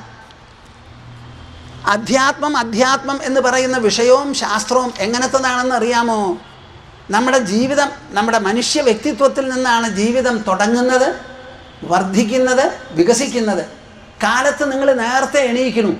ആ ഉണർവിൻ്റെ എക്സ്റ്റൻഷൻ, അതിൻ്റെ വൃദ്ധിയും വികാസവുമാണ് പിന്നെ നടക്കുന്ന മണിക്കൂറുകൾ മുഴുവൻ. ഞാൻ മലയാള ഭാഷയിലാണ് പറയുന്നുണ്ട്, നിങ്ങൾക്ക് മനസ്സിലാവുണ്ടാവോ? ഇംഗ്ലീഷിലാണെങ്കിൽ ഞാൻ എന്ത് പറയും? Early in the morning you wake up, ever since you wake up. It is an extension of your wakefulness and it is not an extension of the world that appears before you. നമ്മൾ എഴുന്നേറ്റ് നമ്മുടെ ഉണർവിൻ്റെ ഒരു വികസനം, ഒരു വൃദ്ധിയാണ് ജാഗ്രത അവസ്ഥ മുഴുവനും. അല്ലാണ്ട് ലോകത്തിൻ്റെ വൃദ്ധിയല്ല. ലോകത്തിന് വൃദ്ധിയില്ല, ക്ഷയവുമില്ല ഒരു നിലയ്ക്ക്. നമ്മുടെ വീട് അതേപടിക്ക് ഇരിക്കുന്നു. നാം കണ്ണു തുറന്ന് കാണുന്നു. കണ്ടതിന് ശേഷം നമ്മുടെ ഉൾവ്യക്തിത്വം വികസിക്കുകയാണ് ചെയ്യുന്നത്. ഇതിനെ അപഗ്രഥിച്ച് വേണ്ടതുപോലെ പറഞ്ഞ് മനസ്സിലാക്കി തരുന്നതാണ് അധ്യാത്മം. നമ്മുടെ വ്യക്തിത്വമുണ്ടല്ലോ, ആ വ്യക്തിത്വത്തിൽ 2 ഭാഗങ്ങളാണ്. ഒന്ന് ബാഹ്യവും ദൃശ്യവും ഖരവുമായിരിക്കുന്ന ഈ ഭൂമി. അത് മാറ്റർ, എനർജി, ദ്രവ്യവും ഊർജവും കൂടിച്ചേർന്നതാണ്. അത് നമ്മുടെ വ്യക്തിത്വത്തിൽ പുറമേയുള്ളതും സ്ഥൂലവുമാണത്. ആ സ്ഥൂല വ്യക്തിത്വത്തെ മനസ്സിലാക്കുന്നതാണ് നമ്മുടെ മനസ്സും ബുദ്ധിയും. മനസ്സും ബുദ്ധിയുമാകട്ടെ ദേഹത്തിൻ്റെ അംഗങ്ങളല്ല. ദേഹം മാറ്ററും എനർജിയും കൂടി ഉണ്ടായതാണ്. മനസ്സും ബുദ്ധിയും ചേതനാത്മകമായതിനാൽ ദേഹത്തിൻ്റെ ഭാഗമാണെന്ന് ഒരിക്കലും പറയരുത്.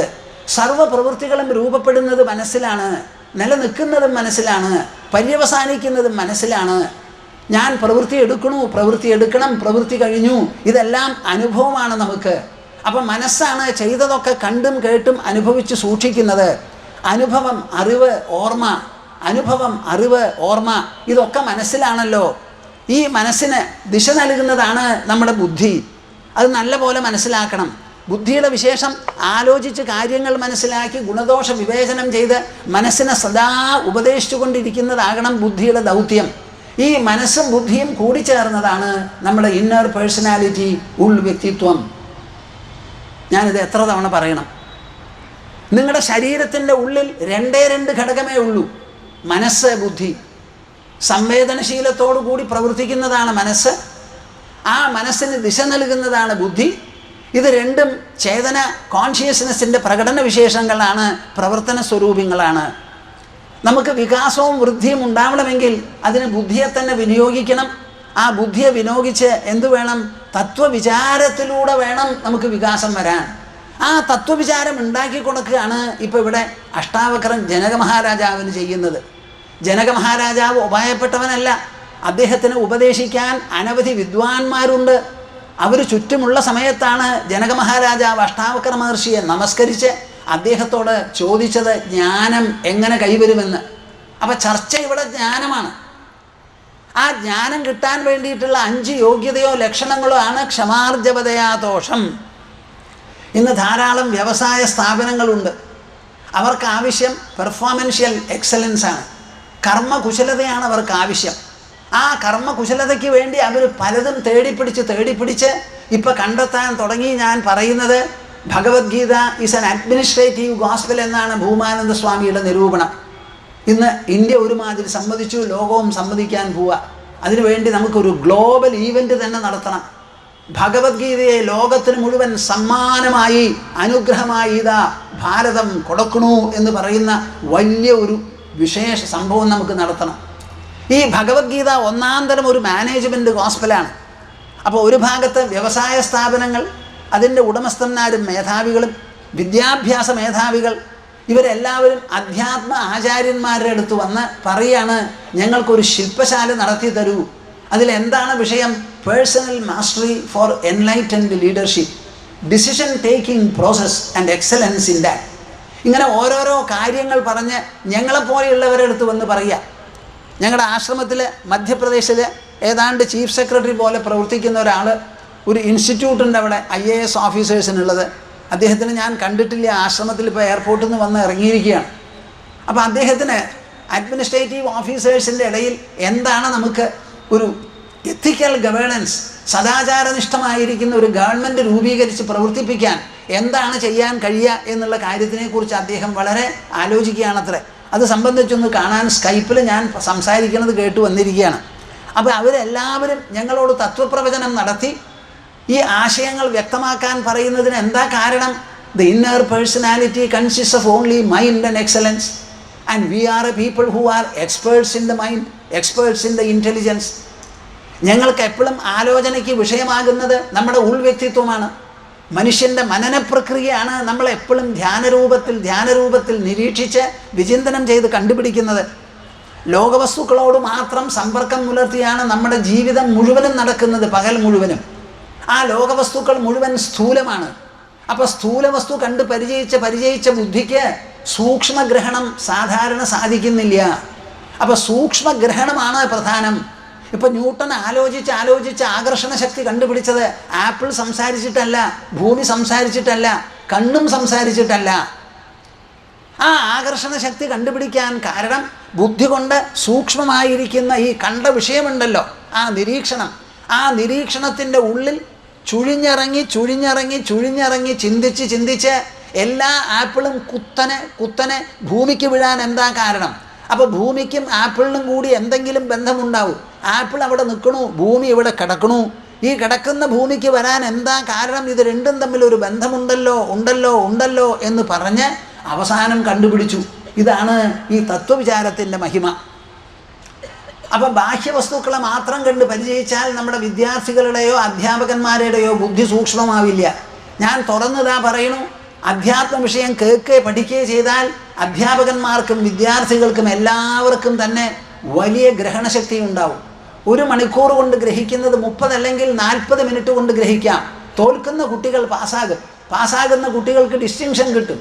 ഡിസ്റ്റിങ്ഷൻ കിട്ടുന്നവർക്ക് അതിനപ്പുറത്ത് 98ഉം 99% കിട്ടും. ആ സൂക്ഷ്മവസ്തുവിനെ ഗ്രഹിപ്പിക്കാനൊന്ന് പേരിപ്പിച്ച് നോക്കൂ. എന്താണ് സൂക്ഷ്മവസ്തു എന്ന് ചോദിച്ചാൽ നമ്മുടെ ശരീരത്തിൻ്റെ ഉള്ളിലുള്ള മനസ്സും ബുദ്ധിയും മാത്രമാണ്. അവസാനം നമ്മുടെ അന്തരാത്മാവും. അതാണ് ഇവിടെ ജനക മഹാരാജാവ് ചോദിച്ചതും അഷ്ടാവക്ര മഹർഷി പറയുന്നതും. ജനക മഹാരാജാവ് ഭരണകർത്താവാണ്. അദ്ദേഹത്തിന് ഭരണകൗശലം ആവശ്യമാണ്. ആ കൗശലം എങ്ങനെ കിട്ടും എന്നുള്ള ചോദ്യത്തിനാണ് അധ്യാത്മം മറുപടി പറയുന്നത്. അദ്ദേഹം സർവ്വവിധത്തിലുള്ള വളർച്ചയും നിങ്ങൾ സമ്മതിക്കില്ലേ എന്നോട് ഞാൻ പറഞ്ഞാൽ ഉള്ളിൽ നിന്ന് പുറത്തേക്കാണ്. Any kind of a growth in the whole universe, in the entire span of creation, my dear souls understand it very clearly without any doubt, is from inside to outside. ഉള്ളിൽ നിന്ന് പുറത്തേക്കാണ് സർവ്വവിധത്തിലുള്ള വൃദ്ധിവികാരങ്ങളും വളർച്ചകളും. നമ്മുടെ വ്യക്തിത്വം ശരീരം കൊണ്ട് വളർന്നു കഴിഞ്ഞു 21ാമത്തെ വയസ്സിൽ. പിന്നെ വളരാനുള്ളത് ഉൾവ്യക്തിത്വമാണ്. എന്ന് പറഞ്ഞാൽ മനസ്സും ബുദ്ധിയുമാണ്. അപ്പം മനസ്സുകൊണ്ട് നല്ല പോലെ മനനം ചെയ്യിച്ച് ബുദ്ധി കൊണ്ട് വേണ്ടത് പോലെ ആലോചിപ്പിച്ച് വിചാരം ചെയ്തിട്ട് വേണം നമുക്ക് വികാസമുണ്ടാവാൻ. വേറെ ഒരു വഴിയും ഇല്ല. ഈ വിചാരങ്ങളിൽ പ്രധാനമായിട്ടുള്ള ഒരു ഘടകമുണ്ട്. അത് ഞാൻ മലയാളത്തിൽ പറയുമ്പോൾ നിങ്ങൾക്കൊരു പുതുമയായിരിക്കാം. ഞാൻ മുമ്പും പറഞ്ഞിട്ടുണ്ട്. ഇംഗ്ലീഷിൽ ഈസി ആയിട്ട് പറയാം. The entire interactional process takes place in the form of an interaction between the subject and the object. ഞാൻ കാണുന്നുണ്ടെങ്കിൽ അതൊരു പ്രക്രിയയാണ്. ആ പ്രക്രിയ ഒരു സമ്പർക്കമാണ്. ആ സമ്പർക്കത്തിൽ ആ പ്രക്രിയ തുടങ്ങുന്നിടം വിഷയി. അത് ആർക്കോ എന്തിനോ വേണ്ടി പ്രവഹിക്കുന്നുവോ അത് വിഷയം. വിഷയം എന്ന് പറഞ്ഞാൽ ഓബ്ജക്റ്റ്. വിഷയത്തിനെ ഗ്രഹിക്കുന്നവൻ വിഷയി. അങ്ങനെ വിഷയവും തമ്മിലുള്ള ഒരു സമ്പർക്കമാണ് വാസ്തവത്തിൽ നമ്മുടെ ജീവിതം തന്നെ. നമ്മുടെ വ്യക്തി ഒരു ഭാഗത്ത്, വ്യക്തിയല്ലാത്ത ലോകവസ്തുക്കൾ വേറെ ഒരു ഭാഗത്ത്. ഇവ രണ്ടും തമ്മിൽ ഇന്ദ്രിയങ്ങളിലൂടെ നടക്കുന്ന സമ്പർക്കമാണ് നമ്മുടെ ദിനചര്യ മുഴുവനും, പ്രവൃത്തി മുഴുവനും. ആ വിഷയി സമ്പർക്കമുണ്ടല്ലോ, അത് വളരെ പ്രധാനമാണ്. അതിൽ വിഷയസ്ഥാനത്താണ് നമ്മൾ നിൽക്കുന്നത്. ആ വിഷയമണ്ഡലത്തിൽ ഇറങ്ങി ചെന്ന് ആലോചിക്കാൻ തുടങ്ങണം. ആ വിഷയമണ്ഡലമാണ് മനസ്സ്, ബുദ്ധി എന്ന് പറയുന്നത്. അത് നിങ്ങൾക്ക് ടെലിസ്കോപ്പ് എടുത്തോ മറ്റു പ്രകാരത്തിലോ പെനിട്രേറ്റ് ചെയ്യാൻ, തുളഞ്ഞു കയറാൻ പറ്റില്ല. ആരെങ്കിലും ഒരാളുടെ മനസ്സിനെ നിരീക്ഷിച്ച് കണ്ടുപിടിക്കാൻ പറ്റുമോ? ആ മനസ്സ് പുറപ്പെടുവിക്കുന്ന ലക്ഷണങ്ങൾ നോക്കി മനസ്സിലാക്കുന്നതൊഴികെ മനസ്സിനെ നേരിട്ട് കാണാൻ പറ്റില്ല. ലോകത്തിലുള്ളതെല്ലാം തന്നെ വിഷയമാണ്. ഈ വിഷയങ്ങളെ കണ്ടറിയുന്നവൻ, അനുഭവിക്കുന്നവൻ, മനസ്സിലാക്കുന്നവനാണ് വിഷയി.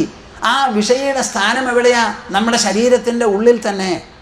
ഈ ശരീരത്തിൻ്റെ ഉള്ളിലുള്ള വിഷയമണ്ഡലം എങ്ങനെ നമ്മൾ പ്രവേശിക്കും? ഒറ്റ വഴിയേ ഉള്ളൂ. സൂക്ഷ്മമായ പരിശോധനയ്ക്ക് ഒരുങ്ങണം. കാണുന്ന വസ്തുക്കളെ വച്ച് കാണാൻ പറ്റാത്തതായ സ്ഥിതിഗതികളെ മനസ്സിലാക്കാൻ പുറപ്പെടണം. അതേ വഴിയുള്ളൂ. അങ്ങനെ പുറപ്പെടുമ്പോഴാണ് നമുക്ക് മനസ്സിലാകുന്നത് ഞാൻ എന്നൊരു വാക്ക് നമ്മൾ ഉപയോഗിക്കുന്നുണ്ട്. ആ വാക്ക് വാസ്തവത്തിൽ വിഷയസ്ഥാനത്ത് നിൽക്കുന്നതാണ്. അതിൻ്റെ മുൻപിൽ മനസ്സ് പോലും, ബുദ്ധി പോലും, അഹങ്കാരം പോലും, ശരീരം പോലും, ലോക വസ്തുക്കൾ പോലും വിഷയമാണ്. ഞാൻ ഈ പറയുന്നത് പറഞ്ഞു പോകണോ? നിങ്ങൾ എൻ്റെ കൂടെ ഉണ്ടോപ്പാ? ഒന്ന് പറയും, കൈയൊന്ന് പൊന്തിക്കൻ. Very good. നിങ്ങൾക്കറിയോ എൻ്റെ സന്തോഷം? നിങ്ങളുടെ അച്ഛനമ്മമാർക്കൊന്നും കല്യാണം കഴിച്ചവർക്ക് ഇതുപോലെ സന്തോഷം ഉണ്ടാവില്ല. ഞാൻ എല്ലാവരെയും ഒറ്റയ്ക്ക് കാണുന്നില്ല, എന്നാലും വലിയ സന്തോഷമാണ്. ഒന്ന് തുറന്ന് പറയൂ കൂട്ടരെ, ഈ കാണുന്ന ലോകം മുഴുവനും, സൂര്യൻ, ചന്ദ്രൻ, വൈകുണ്ഠം, കൈലാസം, ഹിമാലയം, എല്ലാം തന്നെ സ്വർഗം, നരകം, എന്തെല്ലാം ഉണ്ടോ നമ്മുടെ അറിവിന് പാത്രമായി, അറിവിന് വിഷയമായിട്ടുണ്ടോ, അത് മുഴുവനും വിഷയമാണ്, ഓബ്ജക്റ്റാണ്. ഈ വിഷയങ്ങൾക്ക് മുഴുവൻ സബ്ജക്റ്റായി, വിഷയായി നിൽക്കുന്നത് നമ്മുടെ ഉള്ളിലുള്ള ഞാൻ. കേൾക്കുന്നുണ്ടോ നിങ്ങൾ? കേൾക്കുന്നുണ്ടോ? എൻ്റെ ശരീരത്തിന് മാത്രമല്ല ഞാൻ വിഷയി, എൻ്റെ മനസ്സിനും ബുദ്ധിക്കും മാത്രമല്ല. ഞാൻ കാണുന്ന ഭൂമിക്ക് ചുറ്റുമുള്ള അന്തരീക്ഷം, പഞ്ചഭൂതങ്ങൾ, അത്രയും പാഞ്ചഭൗതികമായ പ്രപഞ്ചം, കാണപ്പെടുന്നതും കാണപ്പെടാത്തതുമായ ഭൂമിയും സ്വർഗവും എല്ലാം തന്നെ എനിക്ക് വിഷയമാണ്. All of them are objects and objects alone. ചതുർഭുജധാരിയായ മഹാവിഷ്ണുവോ ജടാധാരിയായ പരമശിവനോ Bhoomananda സ്വാമിജിയുടെ മുൻപിൽ വന്ന് നിന്നാൽ അവർക്ക് എന്നോട് ഇരക്കേണ്ടി വരും. സ്വാമിജി, ഞാൻ വന്നിരിക്കണു, കണ്ണു തുറന്ന് കാണൂ. ഞാൻ കണ്ണു തുറന്നില്ലെങ്കിൽ കാണപ്പെടാതെ അവർക്ക് തിരോധാനം ചെയ്യേണ്ടി വരും. ഞാൻ ചങ്കൂറ്റം പറയുകയാണോ അതോ സത്യം പറയുകയാണോ? ഒന്ന് ഉറക്കട്ടെപ്പാ, നിങ്ങളുടെ മനസ്സ് ഒന്ന് ഉറക്കട്ടെ. അഗ്രേ പശ്യാമി തേജോ എന്നിങ്ങനെ നാരായണീയത്തിൽ സ്തുതിച്ചിട്ടുണ്ട്. എന്താ സ്തുതിച്ചിരിക്കണേ അദ്ദേഹം? അഗ്രേ, മുൻപിൽ, പശ്യാമി, കാണുന്നു, തേജഃ, പ്രകാശം. അപ്പം മുമ്പിൽ കാണുന്ന പ്രകാശമാണെങ്കിൽ അത് ഭഗവാനാണോ? എന്താ മിണ്ടാത്തേ? വെട്ടാണ്, ഇടിവെട്ട് കൊണ്ടപോലെ ആവൂലേ സത്യം പറയുമ്പോൾ? ഭഗവാൻ മുമ്പിൽ മാത്രമേ ഉള്ളൂ അതോ എല്ലാ സ്ഥലത്തും ഉണ്ടോ? അപ്പം മുമ്പിൽ കണ്ടത് പ്രകാശമാ, കണ്ണുകൊണ്ട് കാണുന്നത്. അപ്പം ചെവി കൊണ്ട് കേൾക്കുന്ന ശബ്ദമോ? ഭഗവാൻ എന്ന് പറഞ്ഞാൽ വിഷ്ണു, എല്ലാ ദിക്കിലും പ്രകാശസ്വരൂപത്തിൽ പുറത്തും അകത്തുമുള്ളത്. അങ്ങനെയുള്ള ഒരു ഭഗവത് പ്രകാശം കണ്ണു തുറന്ന് കാണേണ്ടതല്ല, ഉള്ളിലും പുറത്തുമായി ഉള്ളുകൊണ്ട് അനുഭവിക്കേണ്ടതാണ്. അപ്പോൾ നാരായണ ഭട്ടതിരി അഗ്രേ പശ്യാമി തേജോ എന്ന് പാടിയത് എന്താന്നുള്ളത് ആലോചിക്കണം. കൊല്ലങ്ങൾ മുൻപേ എനിക്ക് ചെറുപ്പമാണ്, ആലുവായിൽ വെച്ചിട്ട് ഇതെങ്ങനെ പറഞ്ഞു ധീരമായിട്ട്. പറഞ്ഞതിന് ശേഷം തോന്നി എന്തെങ്കിലും ബുദ്ധിമുട്ടാവുമോ ഭക്തന്മാർക്ക് എന്ന്. പിറ്റേ ദിവസം കുറച്ച് പ്രായമായിട്ടുള്ള ഒരാൾ വന്നു, സ്വാമിജി ഇന്നലെ പറഞ്ഞില്ലേ ഒന്നാം തരം ഇങ്ങനെ തന്നെ പറയണമെന്ന്. കുറച്ച് സമാധാനമായിപ്പ. എനിക്കിതൊക്കെ പറയാൻ വലിയ ഇഷ്ടമാണ്, വലിയ സന്തോഷമാണ്. ആ സത്യം പറഞ്ഞ് ധരിപ്പിക്കാൻ വേണ്ടി ഞങ്ങൾ ഏത് ഗുഹയിലും പോയി ഒളിയും, എന്തൊക്കെ വേണമെങ്കിൽ തിരഞ്ഞെടുക്കും, എന്തെല്ലാം ദൃഷ്ടാന്തങ്ങൾ വേണമെങ്കിൽ കൊണ്ടുവരും. ശ്രോതാവിനെ, പൃച്ഛകനെ, പ്രേക്ഷകനെ ഗ്രഹിപ്പിക്കുക എന്നുള്ള ഒരു ദൗത്യം ഭഗവാന് പോലും ചെയ്യാൻ പറ്റില്ല. ഇത് അദ്ദേഹം അദൃശ്യനാണല്ലോ, അദ്ദേഹത്തിന് മുഖമില്ല. അദ്ദേഹം എങ്ങനെ പറഞ്ഞ് മനസ്സിലാക്കും? പറഞ്ഞ് മനസ്സിലാക്കാനുള്ളവർ പരമഹംസന്മാരാണ്, ഭഗവത് വേതാക്കളാണ്, തത്വജ്ഞന്മാരാണ്. അപ്പം അവർ പറഞ്ഞ് മനസ്സിലാക്കാൻ വേണ്ടി എത്ര വ്യഗ്രത കാണിച്ചാലും അതിലൊരു അധികപ്പറ്റായി നമുക്ക് പറയാൻ പറ്റില്ല. അഹം പ്രത്യയ ഗോചരമാണ് ആത്മാ എന്ന് നമ്മുടെ ശാസ്ത്രങ്ങൾ എപ്പോഴും പറയും. ഈ അന്തർമണ്ഡലത്തെപ്പറ്റി, ഉൾമണ്ഡലത്തെപ്പറ്റി നഴ്സറി ക്ലാസ് മുതൽക്ക് അത്യുന്നത ശ്രേണി വരെയുള്ള എല്ലാ ക്ലാസ്സുകളിലും അതാത് ക്ലാസ്സിന് യോജിച്ച തരത്തിലുള്ള തത്വവിചാരം കൊടുത്ത് മേടിക്കണം. ജംഷഡ്പൂരിൽ ചെറിയ കുട്ടികളുടെ ഒരു ക്ലാസ്സിൽ സംസാരിക്കാൻ പറഞ്ഞു. ഞാൻ സംസാരിച്ചത് എന്താണെന്നറിയോ? കുട്ടികളെ ശ്രദ്ധിച്ചു കേൾക്കൂ.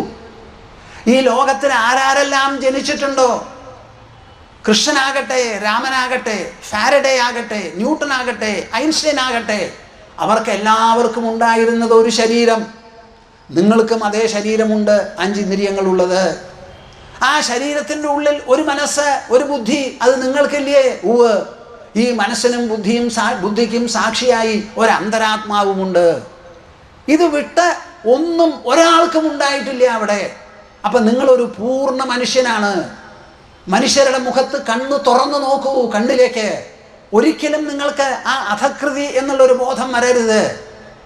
ഞാൻ മികച്ചവനാണ്, എനിക്കൊരു കുറവുമില്ല, അമ്മ പെറ്റ ഞാൻ പൂർണ്ണനാണ്, എൻ്റെ ശരീരത്തിലോ മനസ്സിലോ ഇനി ഒന്നും കിടക്കാൻ സ്ഥലമില്ല, ആവശ്യവുമില്ല, എനിക്ക് +1 ഇല്ല, എനിക്ക് -1 ആരോപിക്കാനോ ചെലുത്തിവിടാനോ ലോകത്തിലൊന്നുമില്ല.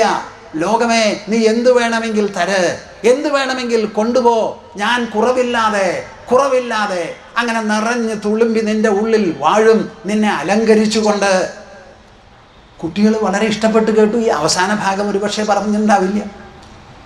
അപ്പം ചെറിയ ക്ലാസ് മുതൽക്ക് വലിയ ക്ലാസ് വരെ ഇത് പഠിപ്പിക്കണം നമ്മൾ. അതേ കാര്യം നടക്കുള്ളൂ. വിഷയങ്ങളെല്ലാം തന്നെ നശ്വരമാണ്, വിഷയം മാത്രമേ അനശ്വരമായിട്ടുള്ളൂ. നമ്മുടെ വ്യക്തിത്വത്തിലുള്ള എല്ലാ ഭാഗങ്ങളും മാറി മറിഞ്ഞുകൊണ്ടിരിക്കുകയാണ്. ഈ ലോകവും മാറിക്കൊണ്ടിരിക്കുകയാണ്. ആ മാറിക്കൊണ്ടിരിക്കുന്ന ദൃശ്യപ്രപഞ്ചം, അതേമാതിരി മാറിക്കൊണ്ടിരിക്കുന്ന ദൃശ്യ വ്യക്തിത്വത്തിൽ മാറാതെ ഇരിക്കുന്നത് അദൃശ്യമായി ഉള്ളിലുള്ള ഈ ഞാൻ എന്ന വാക്ക് സൂചിപ്പിക്കുന്ന ആ ഉണർവും ആ പ്രജ്ഞയും മാത്രമേ ഉള്ളൂ.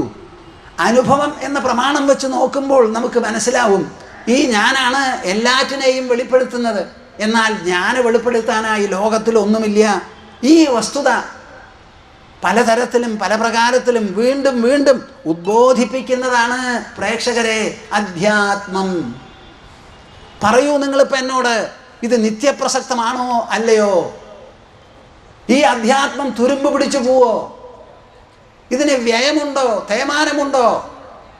വാൽമീകിയുടെ രാമായണം അദ്ദേഹം എഴുതിയ കാലത്ത് മാത്രമേ പ്രസക്തമുണ്ടായിരുന്നുള്ളൂ, രാമനുള്ളപ്പോൾ? അതോ രാമൻ പോയതിനു ശേഷം എക്കാലത്തും മനുഷ്യൻ്റെ മനസ്സ് കാമനിർഭരമായിരിക്കുന്നിടത്തോളം കാലം അവിടെ രാമായണം ആവശ്യമാണ് അതിനെ നിർമുക്തമാക്കാൻ? ഇതാണ് നമ്മൾ മനസ്സിലാക്കേണ്ടത്. ഈ കാര്യങ്ങളൊക്കെ വെച്ചുകൊണ്ട് വേണം ഞാൻ ഇനി പറയാൻ പോകുന്ന ശ്ലോകം വേണ്ടതുപോലെ കേൾക്കാനും ഗ്രഹിക്കാനും. തയ്യാറായിക്കോളൂ. ന പൃഥ്വീ ന ജലം നാഗ്നി ന വായുർ ദ്യൗർന വാ ഭവാൻ യേഷാം സാക്ഷിണമാത്മാനം ചിദ്രൂപം വിദ്ധി മുക്തയേ. 3ാമത്തെ ശ്ലോകം പറഞ്ഞു തരാം, ചൊല്ലു. ന പൃഥ്വീ ന ജലം നാഗ്നി. ആളുള്ളിടത്തോളം ശബ്ദമില്ലല്ലോപ്പാ. നിങ്ങളുടെ വായും നാവും എന്തിനാന്നാ ഞാൻ ചോദിക്കുന്നത്? 8 അക്ഷരം നിങ്ങൾക്ക് ഉരുവിടാൻ പറ്റില്ല എന്നോ? പറയൂ നല്ലോണം. ന പൃഥ്വീ ന ജലം നാഗ്നിഃ ന പൃഥ്വീ ന ജലം നാഗ്നിഃ ന വായുർദ്യൗർന വാ ഭവാൻ ന വായുർദ്യൗർന വാ ഭവാൻ യേഷാം സാക്ഷിണമാത്മാനം യേഷാം സാക്ഷിണമാത്മാനം ചിദ്രൂപം വിദ്ധി മുക്തയേ ചിദ്രൂപം വിദ്ധി മുക്തയേ യേഷാം സാക്ഷിണമാത്മാനം യേഷാം സാക്ഷിണമാത്മാനം ചിദ്രൂപം വിദ്ധി മുക്തയേ ചിദ്രൂപം വിദ്ധി മുക്തയേ. ഒരൊറ്റ ഉപദേശമാണ്. എന്നോട് നിങ്ങൾ ഇപ്പം പറയണം ഈ വിശ്വമാകെ എന്തുണ്ടെന്ന്. നിങ്ങൾക്ക് അറിയില്ലെങ്കിൽ ഞാൻ പറയാൻ കേൾക്കൂ. ഈ വിശ്വം എല്ലാം കൂടി 5 എണ്ണേ ഉള്ളൂ. എന്താണത്? ഭൂമി, ജലം, വായു, പല വിധത്തിലുള്ള ഊർജങ്ങൾ, അഗ്നിയെ പോലെയുള്ളത് ആകാശം, ഖരമാണ് ഭൂമി, ദ്രവമയമാണ് ജലം, വാതരൂപത്തിലുള്ളതാണ് വായു, പല വിധത്തിലുള്ള ഊർജങ്ങളെ പ്രതിനിധാനം ചെയ്യുന്നതാണ് അഗ്നി, ചൂട്, പ്രകാശം മുതലായതെല്ലാം. അത് കഴിഞ്ഞാൽ ഈ 4 ഭൂതങ്ങളും നിലനിർത്താനുള്ള ഒരു സങ്കേതമോ ഒരാധാരമോ ആയിരിക്കുന്ന ആകാശം. ഇങ്ങനെ 5 ഭൂതങ്ങൾ മാത്രമേ ഈ വിശ്വമണ്ഡലത്തിൽ എവിടെ പോയാലും ഉള്ളൂ. ഈ 5 ഭൂതങ്ങൾ തമ്മിൽ ചേർന്ന് ഉണ്ടായിത്തീർന്ന സംഘാതങ്ങളാണ് ഇവിടെ. ഇതല്ലാതെ വേറെ ഒന്നുമില്ല ഈ ലോകത്തിൽ. സമ്മതിച്ചോ ഇല്ലേ? കൈയൊന്ന് പൊന്തിക്കാൻ സമ്മതിച്ച സംശയമുണ്ടോ? 5 ഭൂതങ്ങൾ, അത് വിട്ട് ഒന്നുമില്ല അവിടെ. 5 ഭൂതങ്ങളാണ്. ഈ 5 ഭൂതങ്ങൾക്ക് 5 ഗുണമാണ്. ഭൂമിക്ക് ഗന്ധം, ജലത്തിന് രസം, വായുവിന് സ്പർശം, അഗ്നിക്ക് നിറം, ആകാശത്തിന് ശബ്ദം. ഈ 5 ഭൂതങ്ങളിൽ നിന്നുള്ള 5 ഗുണങ്ങളെ ഗ്രഹിക്കാനും സമ്പർക്കം പുലർത്താനുമാണ് നമ്മുടെ കണ്ണ്, ചെവി, മൂക്ക്, നാവ്, ത്വക്ക് എന്ന് പറയുന്ന 5 ഇന്ദ്രിയം. ഈ 5 ഇന്ദ്രിയങ്ങളിൽ നിന്നാണ് ഈ പഞ്ചതന്മാത്രകൾ, ഈ ശബ്ദസ്പർശ രസരൂപഗന്ധങ്ങൾ ഉണ്ടാകുന്നത്. ചെവിയില്ലാത്തവന് ശബ്ദമില്ല, കണ്ണില്ലാത്തവന് നിറവും ആകൃതിയുമില്ല, മൂക്കില്ലാത്തവന് മണമില്ല, നാവില്ലാത്തവന് രുചിയില്ല, ത്വക്കില്ലാത്തവന് സ്പർശവുമില്ല. അപ്പം ഈ പഞ്ചഭൂതങ്ങളാണോ ഈ 5 കൂട്ടം ഉണ്ടാക്കുന്നത്, അതോ നമ്മുടെ ഇന്ദ്രിയങ്ങളോ? എന്താ മിണ്ടാതെ? നമ്മുടെ ഇന്ദ്രിയങ്ങൾ. മനസ്സിലാക്കിക്കോളൂ, പഞ്ചഭൂതങ്ങളേ ഉള്ളൂ. ആ പഞ്ചഭൂതങ്ങളോട് സമ്പർക്കമാണ് നാം നടത്തുന്നത്. ആ സമ്പർക്കം നടത്തുന്ന സമയത്ത് നമുക്ക് ശബ്ദസ്പർശ രസരൂപ ഗന്ധങ്ങൾ ഉണ്ടാവണു. അതിൽ ഈ 5 ഭൂതങ്ങളിൽ നിങ്ങൾ ആരാന്നുള്ളതാണ് ചോദ്യം. അഷ്ടാവക്ര മഹർഷി പറയുന്നു, മഹാരാജാവേ, ന പൃഥ്വി, അങ്ങ് ഭൂമിയല്ല, ഖരവസ്തുവല്ല, ന ജലം, ജലവുമല്ല, നാഗ്നിഹി, അഗ്നിയുമല്ല, ന വായുഹു, വായുവുമല്ല, ദ്യൗഹു, ആകാശവുമല്ല, ന വാ ഭവാൻ. ഈ 5 ഭൂതങ്ങളും നിങ്ങളല്ലല്ലോ. ഇപ്പം ഭൂമാനന്ദ സ്വാമി നിങ്ങളോട് പറയണു, അഷ്ടാവക്രൻ പറഞ്ഞ മാതിരി നിങ്ങൾ എന്നോട് മറുപടി പറയണം. നിങ്ങൾ ഭൂമിയാണോ? സമുദ്രമാണോ? വായുവാണോ? അഗ്നിയാണോ? ആകാശമാണോ? അപ്പം ഇത് 5 അല്ലെങ്കിലോ? കാര്യം കഴിഞ്ഞില്ലേ എളുപ്പം? ഈ 5 എണ്ണവുമല്ല നമ്മൾ. പിന്നെ ആരാ? യേഷാം സാക്ഷിണമാത്മാനം. ഈ 5 എണ്ണത്തിനെയും നോക്കിക്കണ്ട് സാക്ഷിയായി ഇവയുണ്ട് എന്ന് പറഞ്ഞ് മനസ്സിലാക്കി ഉണർത്തി തരുന്ന ഉള്ളിലുള്ള ഒരു ജ്ഞാതാവാണ്. ഭൂമിയെ കാണുന്നു, വായുവിനെ കാണുന്നു, വെള്ളം കാണുന്നു, അഗ്നിയെ കാണുന്നു, ആകാശത്തെയും കണ്ടു മനസ്സിലാക്കുന്നു. കാണുന്നവനൊന്ന് വേറെ, കാണപ്പെടുന്നത് വേറെ. കാണപ്പെടുന്നത് വിഷയം, കാണുന്നത് വിഷയി, വിഷയത്തെ ഗ്രഹിക്കുന്നവൻ. നിങ്ങൾ എന്നോട് ഇപ്പം പറയണം, നിങ്ങൾ ഈ പഞ്ചഭൂതങ്ങൾ അല്ലെങ്കിൽ പിന്നെ എന്താ? ഈ പഞ്ചഭൂതങ്ങളെ കണ്ട് ഗ്രഹിച്ച് ഉണരുന്നതായ സാക്ഷി. ആ സാക്ഷിയാണ് ആത്മാ. ആറാമത്തത് 5 എണ്ണമല്ല. ഈ 6-മത്തത് എവിടെയാ? ഉള്ളിലോ പുറത്തോ? ഒന്ന് ഉറക്കെ പറയുന്നപ്പ. ഉള്ളില്, പുറത്തല്ല. ഈ പുറത്ത് എന്ത് വേണമെങ്കിലും ഇവിടെ കോലാട്ടം നടക്കട്ടെ, കോലാഹലം നടക്കട്ടെ, ഇൻകുലാബ് നടക്കട്ടെ, എന്ത് വേണമെങ്കിൽ സത്വം രജസ് തമസ് കൂടി കലർന്ന് എന്തോ ഇവിടെ ഉണ്ടാവട്ടെ, നിങ്ങളതൊന്നുമല്ല. നിങ്ങൾ സ്വർഗമല്ല, നരകമല്ല, വൈകുണ്ഠമല്ല, കൈലാസമല്ല. അതൊക്കെ ദൃശ്യത്തിൽപ്പെട്ടതാണ്. നിങ്ങൾ ദ്രഷ്ടാവാണ്, ദൃക്കാണ്, സാക്ഷിയാണ്. ഈ കാണുന്നത് മുഴുവൻ ജഡമാണ്. ഭൂമിക്ക് ഉണർവുണ്ടോ? എന്താ മിണ്ടാത്തെ? I am asking you, is the earth sentient? അത് ചേതനാത്മകമാണോ, സചേതനമാണോ? വെള്ളമോ, അഗ്നിയോ, വായുവോ, ആകാശമോ ഒക്കെ അചേതനമാണ്. നിങ്ങളോ സചേതനം. ബാക്കിയൊക്കെ ജഡം, ജഡം, ജഡം. നിങ്ങൾ ചേതനയാണല്ലോ, സചേതനാണ്. അപ്പം ആ സചേതനായിരിക്കുന്ന നിങ്ങൾ ഈ കാണുന്ന പ്രപഞ്ചത്തിനെ മുഴുവൻ നോക്കിക്കാണുന്ന സാക്ഷിയാണ്. ആ സാക്ഷിയുടെ സ്വരൂപം ജഡത്വമല്ല, അത് ചിത്താണ്. ചിത്ത് എന്ന് പറഞ്ഞാൽ പ്രജ്ഞ, ചിത്ത്, ചേതന എന്ന ശബ്ദങ്ങളൊക്കെയാണ് കോൺഷ്യസ്നെസ് ഉപയോഗിക്കുക. എന്താണ് കോൺഷ്യസ്നെസ്സിൻ്റെ ഡെഫിനിഷൻ ഇംഗ്ലീഷിൽ എന്ന് ചോദിച്ചാൽ, consciousness itself is experiential but not definable at all. Consciousness is that by virtue of which one becomes conscious of other things as well as oneself. തന്നെയും ബാക്കിയുള്ള വസ്തുക്കളെയും ഒരുപോലെ നമ്മളെ ഉദ്ബോധിപ്പിക്കുന്നതും ഉണർത്തിത്തരുന്നതുമാണ് ഉണർവ്. ആ ഉണർവാണ് ചിദ്രൂപം. അതിനെ വിദ്ധിമുക്തയെ, മോക്ഷത്തിന് വേണ്ടി അതിനെ മനസ്സിലാക്കിക്കോളൂ, അതിനെ മനസ്സിലാക്കിക്കോളൂ. അപ്പം മനസ്സിലാക്കാനുള്ളത് എവിടെയാ? ഉള്ളിലോ പുറത്തോ? എന്താ അവർ മിണ്ടാത്ത? ഉള്ളില്. ആ ഉള്ളു നിങ്ങൾക്കുണ്ടോ? ഇത് മനസ്സിലാക്കാൻ വേണ്ടി എത്ര നാൾ ഓടണം, എവിടേക്കൊക്കെ ചെല്ലണം?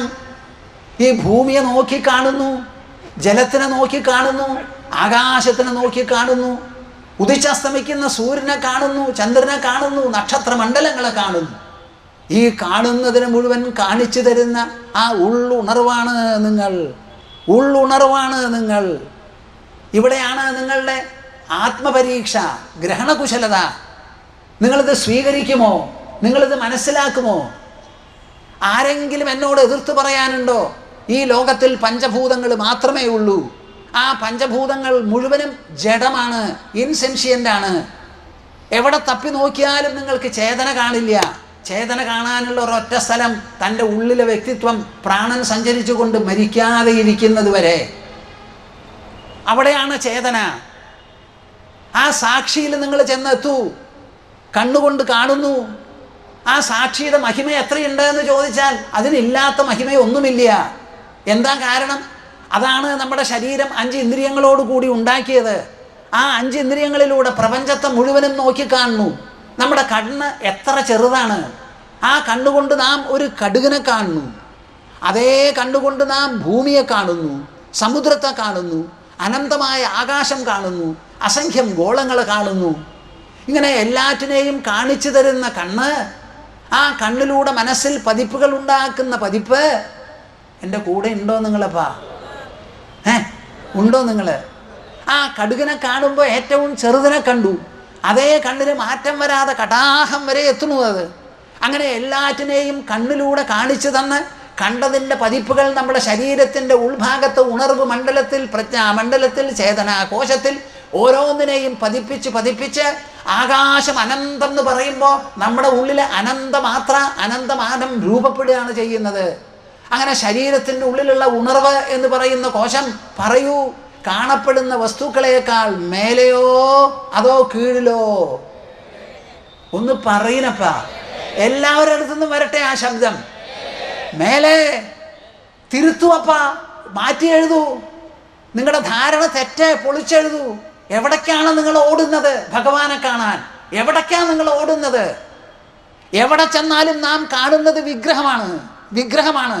പാറയിൽ നിന്ന് പൊളിച്ചെടുത്ത് കല്ലനാശാരി ശില്പി രൂപം കൊടുത്തിട്ടുള്ളത്, തന്ത്രിമാർ മന്ത്രതന്ത്രങ്ങളിലൂടെ ഭഗവാനായി അവരോധിച്ചത്, മനുഷ്യൻ്റെ മനസ്സങ്കല്പത്തിലൂടെ, മന്ത്രത്തിലൂടെ ഈശ്വരത്വം അവരോധിച്ച് ആ കടം കിട്ടിയ ഈശ്വരത്വത്തിൽ പ്രകാശിക്കുന്നതാണ് വിഗ്രഹങ്ങൾ മുഴുവനും. ഞാനിത് പറയാമോ പറയാൻ പാടില്ല? ഒന്ന് പറയൂ അപ്പ.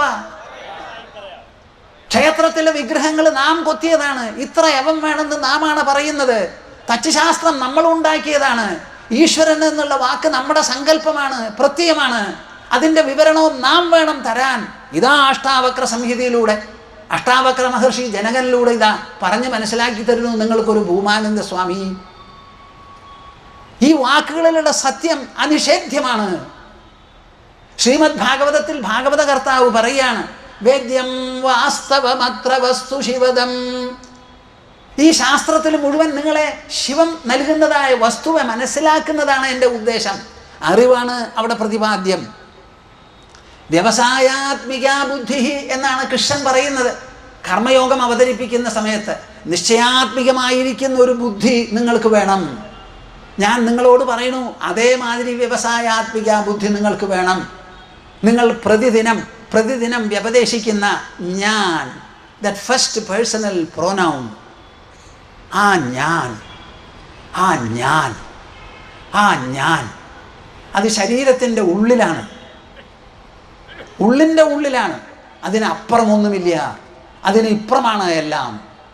അതിലെൻ്റെ ഇന്ദ്രിയ തലത്തിൽ മാത്രം കെട്ടിത്തൂങ്ങി കുമിളകൾ പോലെ വരുന്നതാണ് ഈ പാഞ്ചഭൗതിക പ്രപഞ്ചം. അതിൻ്റെ അതിർത്തി എവിടെ വേണമെങ്കിലും ആയിക്കോട്ടെ, അതിലുള്ള വസ്തുക്കൾ എന്തൊക്കെ വേണമെങ്കിലും ആയിക്കോട്ടെ, എന്നെ സംബന്ധിച്ചിടത്തോളം ജഡം. ഒരൊറ്റ സ്ഥലത്ത് ചെന്നാലും ചേതനയെ സ്പർശിക്കാൻ നമുക്ക് സാധിക്കില്ല. അത് നമ്മുടെ ഉൾമണ്ഡലത്തിൽ മാത്രമേ പറ്റുള്ളൂ. മനസ്സ് പോലും നമുക്ക് വിഷയമാണ്, സൂക്ഷ്മമായി. ബുദ്ധി പോലും വിഷയമാണ്, അഹങ്കാരം പോലും വിഷയമാണ്. ഇതിനെല്ലാറ്റിനും സാക്ഷിയായി നിൽക്കുന്നതാണ് ആ ഞാൻ എന്ന് പറയുന്ന സത്യം. ഏഷാം സാക്ഷിണം, ഈ പഞ്ചഭൂതങ്ങൾക്ക് മുഴുവൻ സാക്ഷി. ആ പഞ്ചഭൂതമോ ഭൂമി തന്നെ വളരെ പരപ്പുള്ളതാണ്, സമുദ്രം അതിനേക്കാൾ അനന്തമാണ്, ആകാശമോ എല്ലാറ്റിനേക്കാൾ അനന്തം. ആ അനന്തമായ ആകാശമടക്കം നമുക്ക് വിഷയമായി ആ ആകാശത്തിൻ്റെ പതിപ്പ് നമ്മുടെ മനസ്സ് ഉണ്ടാക്കിയെടുക്കണു എന്നുണ്ടെങ്കിൽ ആ സാക്ഷിയുടെ വൈഭവം എത്രയുണ്ടെന്ന് നിങ്ങളൊന്ന് പറയാമോ? അതിൻ്റെ മാനം എത്രയുണ്ട്? അത് കടുകോ അതോ കടാഹമോ? അത് അന്തമോ അതോ അനന്താനന്ദമോ? ഒന്ന് പറയണപ്പ. ഇതാണ് ശാസ്ത്രം, ഇതാണ് അധ്യാത്മം. ഈ വസ്തുതയാണ് പറഞ്ഞ് മനസ്സിലാക്കി തന്നത്. നിങ്ങൾ കാണുന്നത് പ്രപഞ്ചത്തെയാണ്, അനന്തമായ പ്രപഞ്ചത്തെയാണ്. അനന്തമജ്ഞാതമവർണ്ണനീയം ഈ ലോകഗോളം തിരിയുന്ന മാർഗം അതിങ്കലെന്താ എങ്ങാണ്ടൊരിടത്തിരുന്ന് നോക്കുന്ന മർത്യൻ ഗതി എന്തു കണ്ടു. ഈ ലോകത്തിന് നോക്കി അനന്തം എന്ന് ലോകം പറയുന്നുവോ അതോ നാം പറയുന്നുവോ? അപ്പൊ ലോകത്തിന് നോക്കി അനന്തം എന്ന് പറയാൻ നമുക്ക് സാധിക്കുമെങ്കിൽ അനന്തതയെ മനസ്സിലാക്കാൻ മനുഷ്യന്റെ ഉണർവിന് മാത്രമേ ശക്തിയുള്ളൂ. ആനയ്ക്ക് പറ്റില്ല, സിംഹത്തിന് പറ്റില്ല, തിമിംഗലത്തിന് പറ്റില്ല, കണ്ടാമൃഗത്തിന് പറ്റില്ല, കഴുകനും പറ്റില്ല. മനുഷ്യന്റെ മസ്തിഷ്കത്തിനും മാറിടത്തിനും മാത്രമേ പറ്റൂ. അത് വേറെ ഒരാൾക്കും പറ്റില്ല. ഈ തത്വമാണ് കൃഷ്ണൻ അവതരിപ്പിച്ചത് അർജുനന്. എന്തുകൊണ്ട്? 18 ദിവസം നീണ്ടു നിൽക്കുന്ന യുദ്ധം, ഗുരുജനങ്ങളെയും പിതാമഹനെയും കൊന്ന് ഒടുക്കേണ്ടതായ ഒരു ഘട്ടം. എങ്ങനെ നോക്കിയാലും മനസ്സ് സമ്മതിക്കില്ല. ഉറക്കത്തിലും സ്വപ്നത്തിലും കൂടി വ്യഥയേൽപ്പിക്കുന്ന മഹാകഷ്ടം. അങ്ങനെയുള്ള ഒരു കൃത്യം ചെയ്യേണ്ടി വന്നു ധർമ്മത്തിൻ്റെ ആഹ്വാനത്തിൻ്റെ മുൻപിൽ. ധർമ്മത്തിനെ ജയിപ്പിക്കാൻ പലതും ചെയ്യേണ്ടി വരും. ആ ധർമ്മത്തിനെ എതിർക്കുന്നവരുടെ ശക്തിയും മാനവും അനുസരിച്ചായിരിക്കും ധർമ്മത്തിന് പുതിയ രൂപം ആവിഷ്കരിക്കേണ്ടി വരിക. I don't know whether you understand my language. ഇവിടെ ഇപ്പോൾ ദുര്യോധനൻ മഹാഭാവി സമ്മതിച്ചു, ഭീഷ്മൻ മഹാഭാവി അല്ലല്ലോ, ദ്രോണനല്ലല്ലോ, അവർ അജയ്യരല്ലേ? അജയ്യരായിരിക്കുന്ന 2 ആളെ പിടിച്ച് സൈന്യ തലവനാക്കി നിർത്തി ആര്? ദുര്യോധനൻ. എന്നിട്ട് നിങ്ങൾ എന്നോട് യുദ്ധം ചെയ്യൂ. ദുര്യോധനോടല്ല അവിടെ യുദ്ധം ചെയ്യേണ്ടത്, സൈന്യ തലവന്മാരോടാണ്. അതാണ് ഭാരതം കണ്ടിട്ടുള്ള ഏറ്റവും വലിയ ധർമ്മസാഹസം, ധർമ്മത്തിനുള്ള വെല്ലുവിളി. ആരാധ്യരും അജയ്യരുമായിരിക്കുന്ന 2 പേരെ തലപ്പത്ത് സൈന്യ തലവന്മാരായി നിർത്തി 11 അക്ഷഗുണി സേനകളോടുകൂടി ദുര്യോധനൻ വന്ന് പാണ്ഡവന്മാരോട് യുദ്ധം ചെയ്യാൻ പുറപ്പെട്ടപ്പോൾ പാണ്ഡവന്മാർ ഇതെങ്ങനെ ചെയ്യും എൻ്റെ മനസ്സ് പതർന്നു, എടർന്നു, മഹാപാപം പറ്റില്ല കൃഷ്ണ. ഗാണ്ഡീവം തന്നെത്താനെ കയ്യിൽ നിന്ന് താഴത്ത് വീണു. ആ സമയത്ത് ധർമ്മത്തിനൊരു വെല്ലുവിളി, ധർമ്മത്തിനെ ജയിപ്പിക്കണം. എന്നാൽ അപ്പുറത്ത് നിൽക്കുന്ന അധർമ്മത്തിന് കൂട്ടുനിൽക്കണതോ തോൽപ്പിക്കാൻ പറ്റാത്ത 2 പേര്. എന്നാലോ അവരെ തോൽപ്പിക്കും വേണം.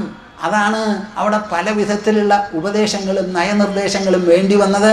അത് എല്ലാവർക്കും അറിയില്ല, കൃഷ്ണന് മാത്രമേ അറിയുള്ളൂ. അതുകൊണ്ട് കൃഷ്ണൻ പറഞ്ഞു കൊടുത്തു.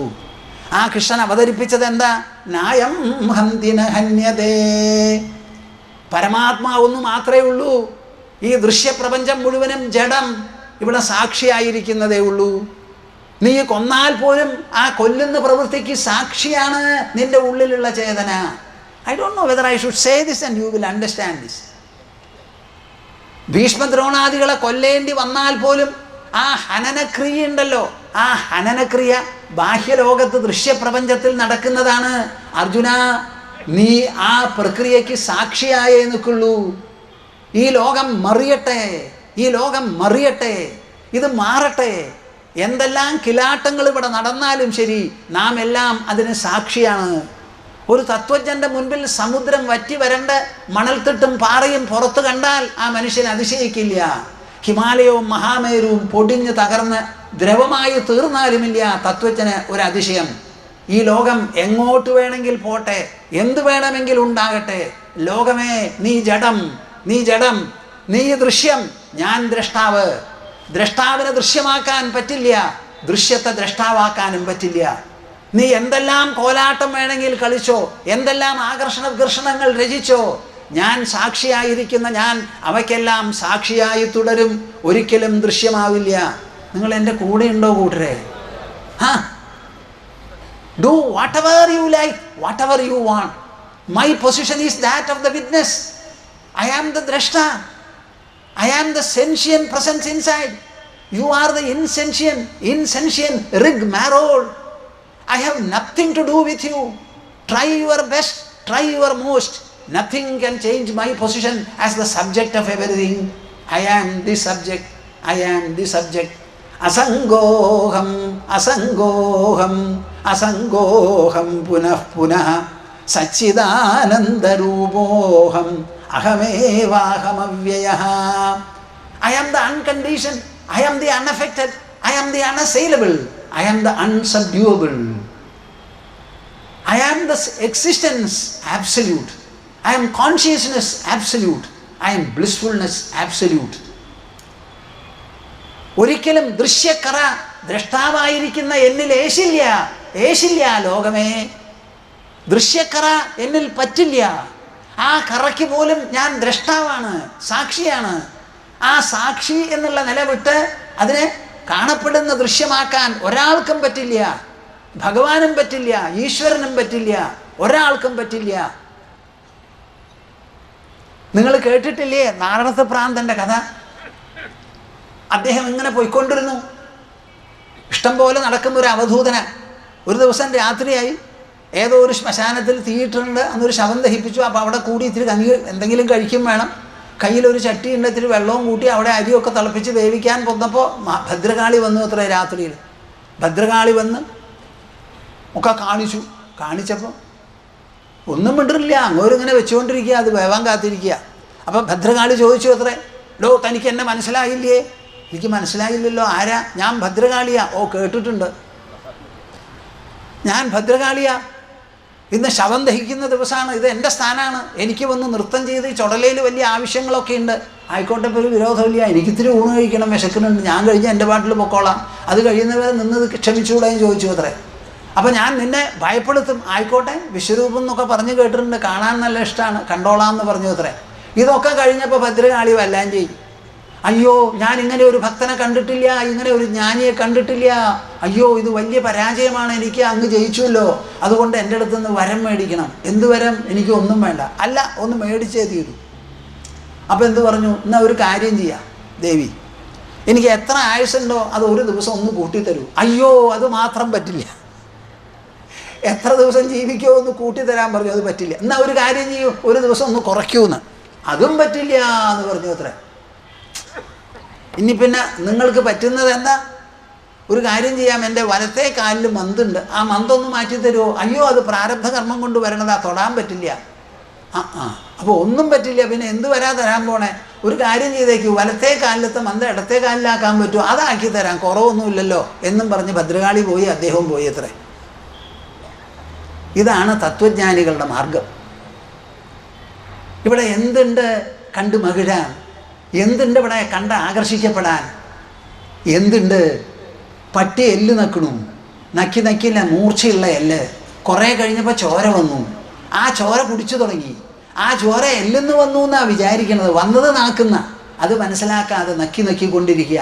ഇതേമാതിരി ഒരൽ നക്കിപ്പട്ടിയുടെ ചെറുനക്കികളാണ് നമ്മളെല്ലാവരും. എന്തുണ്ട് ഇവിടെ എന്നാണ് ഞാൻ ചോദിക്കുന്നത്? ഒക്കെ ദൃശ്യമാണ്, ജഡമാണ്. നമ്മളാണെങ്കിൽ ചേതനാമയമാണ്. ആ ചേതനയുടെ അവിടെ പ്രവേശിക്കാൻ ഒരൊറ്റെണ്ണത്തിനും ശക്തിയില്ല. നിങ്ങൾക്കൊരു കുട്ടി ജനിച്ചു, ആ കുട്ടി പുറത്തോ അകത്തോ വാഴുക? ഒന്ന് എന്നോട് പറയൂ. നിങ്ങൾ മേടിച്ച വീട് പുറത്തോ അകത്തോ? ഈ ലോകത്തിലുള്ള ഏതെങ്കിലും ഒരു വസ്തു നിങ്ങളുടെ ശരീരത്തിൻ്റെ ഉള്ളിൽ മനസ്സിൽ കടന്ന് സ്ഥാനം പിടിച്ച് ഒരു വീട് മേടിച്ചാൽ ആ വീട് ഉള്ളിലാവുമോ? അപ്പം നിങ്ങൾ പൊട്ടിപ്പോവുമല്ലോ. അങ്ങനെയാണെങ്കിൽ വീടിൻ്റെ പാടിൽ നിൽക്കും. No object can ever enter inside you into your mind. നമ്മുടെ മനസ്ഥലത്തിൽ പ്രവേശിക്കാൻ ഇവിടെ ലോകത്തിലൊന്നുമില്ല, ആത്മതലത്തിൽ പ്രവേശിക്കാൻ ഒന്നുമില്ല. നിങ്ങൾ ആത്മാവായി പരമാനന്ദഭരിതനായി എല്ലാറ്റിനും സാക്ഷിയായി സർവത്തെയും ഗ്രസിക്കുന്ന സർവഗ്രാഹിയായി വിരാജിക്കുന്നു. ഏഷാം സാക്ഷിണമാത്മാനം ചിദ്രൂപം വിദ്ധിമുക്തയേ. ഇത് തന്നെയാണ് കഠോപനിഷത്ത് പാടുന്നത്. എന്താ പാടുന്നത്? ന തത്ര സൂര്യോ ഭാതി ന ചന്ദ്രതാരകം നേമാ വിദ്യുതോ ഭാന്തി കുതോയമഗ്നിഃ തമേവ ഭാന്തമനുഭാതി സർവം തസ്യ ഭാസ സർവമിദം വിഭാതി. സൂര്യൻ കാലത്ത് ഉദിക്കണു, എവിടെയോ എങ്ങാണ്ട്. നമ്മൾ ഏതോ ഒരു മൂലയിലിരുന്ന് രണ്ട് കണ്ണുകൊണ്ട് കാണുന്നു. ആ സൂര്യപ്രകാശത്തിനെ കാണിച്ചു തരുന്നത് ഭൂമിയോ ആകാശമോ അതോ നിങ്ങളുടെ കണ്ണോ? എന്താ മിണ്ടാതെ? ഈ കണ്ണ് ആരുണ്ടാക്കിയതാ? പുറമേയുള്ള ഏതെങ്കിലും ഒന്ന് ഉണ്ടാക്കിയതാണോ നമ്മുടെ കണ്ണ്? അതോ ശരീരത്തിൻ്റെ ഉള്ളിൽ തന്നെ ഉൾശക്തി ഉണ്ടാക്കി രൂപപ്പെടുത്തിയതോ നമ്മുടെ ശരീരം? ഞാൻ സൂര്യനെ കാണുമ്പോൾ സൂര്യൻ എന്നെ കാണുന്നുണ്ടോ? എന്താ ഒരു മിണ്ടാതെ? സൂര്യൻ എന്നെ കാണുന്നുണ്ടോ? ഞാൻ കണ്ട ഏതെങ്കിലും ഒരു വസ്തു എൻ്റെ ഉള്ളിൽ നുഴഞ്ഞു കയറുന്നുണ്ടോ? ഒരാന, ഒരു കുതിര, ഒരൊട്ടകം. ഞാൻ അതിനെ നോക്കി കാണുന്നു. എങ്ങനെ? പ്രകാശകിരണങ്ങൾ അതിൽ പതിച്ച് അതെല്ലാം പ്രതിബിംബിച്ച് അവിടെ നിന്ന് ഇങ്ങോട്ട് വന്ന് എൻ്റെ കണ്ണിൻ്റെതാ ഇവിടെ തട്ടുന്നത് വരെ എനിക്ക് ദർശനമില്ല. ഇവിടെ തട്ടിയാലേ ദർശനമുള്ളൂ. അവിടെ നിന്ന് അങ്ങോട്ട് ഉള്ളിലേക്ക് കടന്ന് മനസ്ഥലത്തിൽ മനസ്സാണ് അതിൻ്റെ ഒരു പ്രതിച്ഛായ രൂപപ്പെടുത്തുന്നത്. അപ്പം ഞാൻ കാണുന്നത് ബാഹ്യവസ്തുവിനെയോ അതോ എൻ്റെ മനസ്സ് തന്നെ നിർമ്മിക്കുന്ന പ്രതിച്ഛായയെയോ? എൻ്റെ ഭാഷ മനസ്സിലാവുന്നുണ്ടോ കൂട്ടരെ നിങ്ങൾക്ക്? ഒന്ന് പറയും. Am I ever seeing an object? Or am I seeing my own mind's imprint of the object? The imprint is made by the mind. The author is the mind. The creator is the mind. And it is floating in the mind. വസ്തുക്കളെ നോക്കി ഇവിടെ വസ്തുക്കൾ ഉണ്ട് എന്ന് പറയുന്നത് ഞാനാണ്. അതിന് ഉപകരണമായി ഉപയോഗിക്കുന്നത് എൻ്റെ തന്നെ ഇന്ദ്രിയങ്ങളാണ്. അപ്പം എൻ്റെ വസ്തുദർശനത്തിൽ ഈ ലോകത്തിന് എന്ത് സ്ഥാനമുണ്ടെന്നാണ് നിങ്ങൾ പറയുന്നത്? എന്ത് സ്ഥാനമുണ്ടെന്നാണ് പറയുന്നത്? സൂര്യനുണ്ടെന്ന് കണ്ണുള്ള മനുഷ്യരല്ലേ പറയുള്ളൂ? എന്താ മിണ്ടാത്തെ? നമുക്ക് കണ്ണില്ലെങ്കിൽ നാളെ മുതൽക്ക് സൂര്യൻ ഉണ്ടാവുമോ? അപ്പോൾ ഉണ്ട് എന്നുള്ളതിന് പ്രമാണം നമ്മുടെ അനുഭവമോ അതോ വേറെ വല്ലതോ? അപ്പം എൻ്റെ അനുഭവത്തിൽ സൂര്യനോ മുമ്പ് അതോ ഞാനോ മുമ്പ്?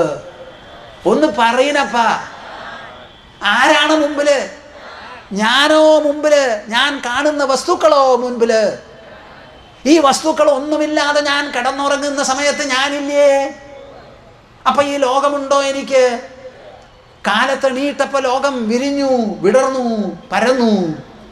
അതേ കണ്ണു കോട്ടി അങ്ങോട്ട് ഞാനാണ് ഉറങ്ങുന്ന സമയത്ത് ഈ ലോകമണ്ഡലം ലോകപ്രതീതി മുഴുവനും എൻ്റെ ഉള്ളു മാച്ചു.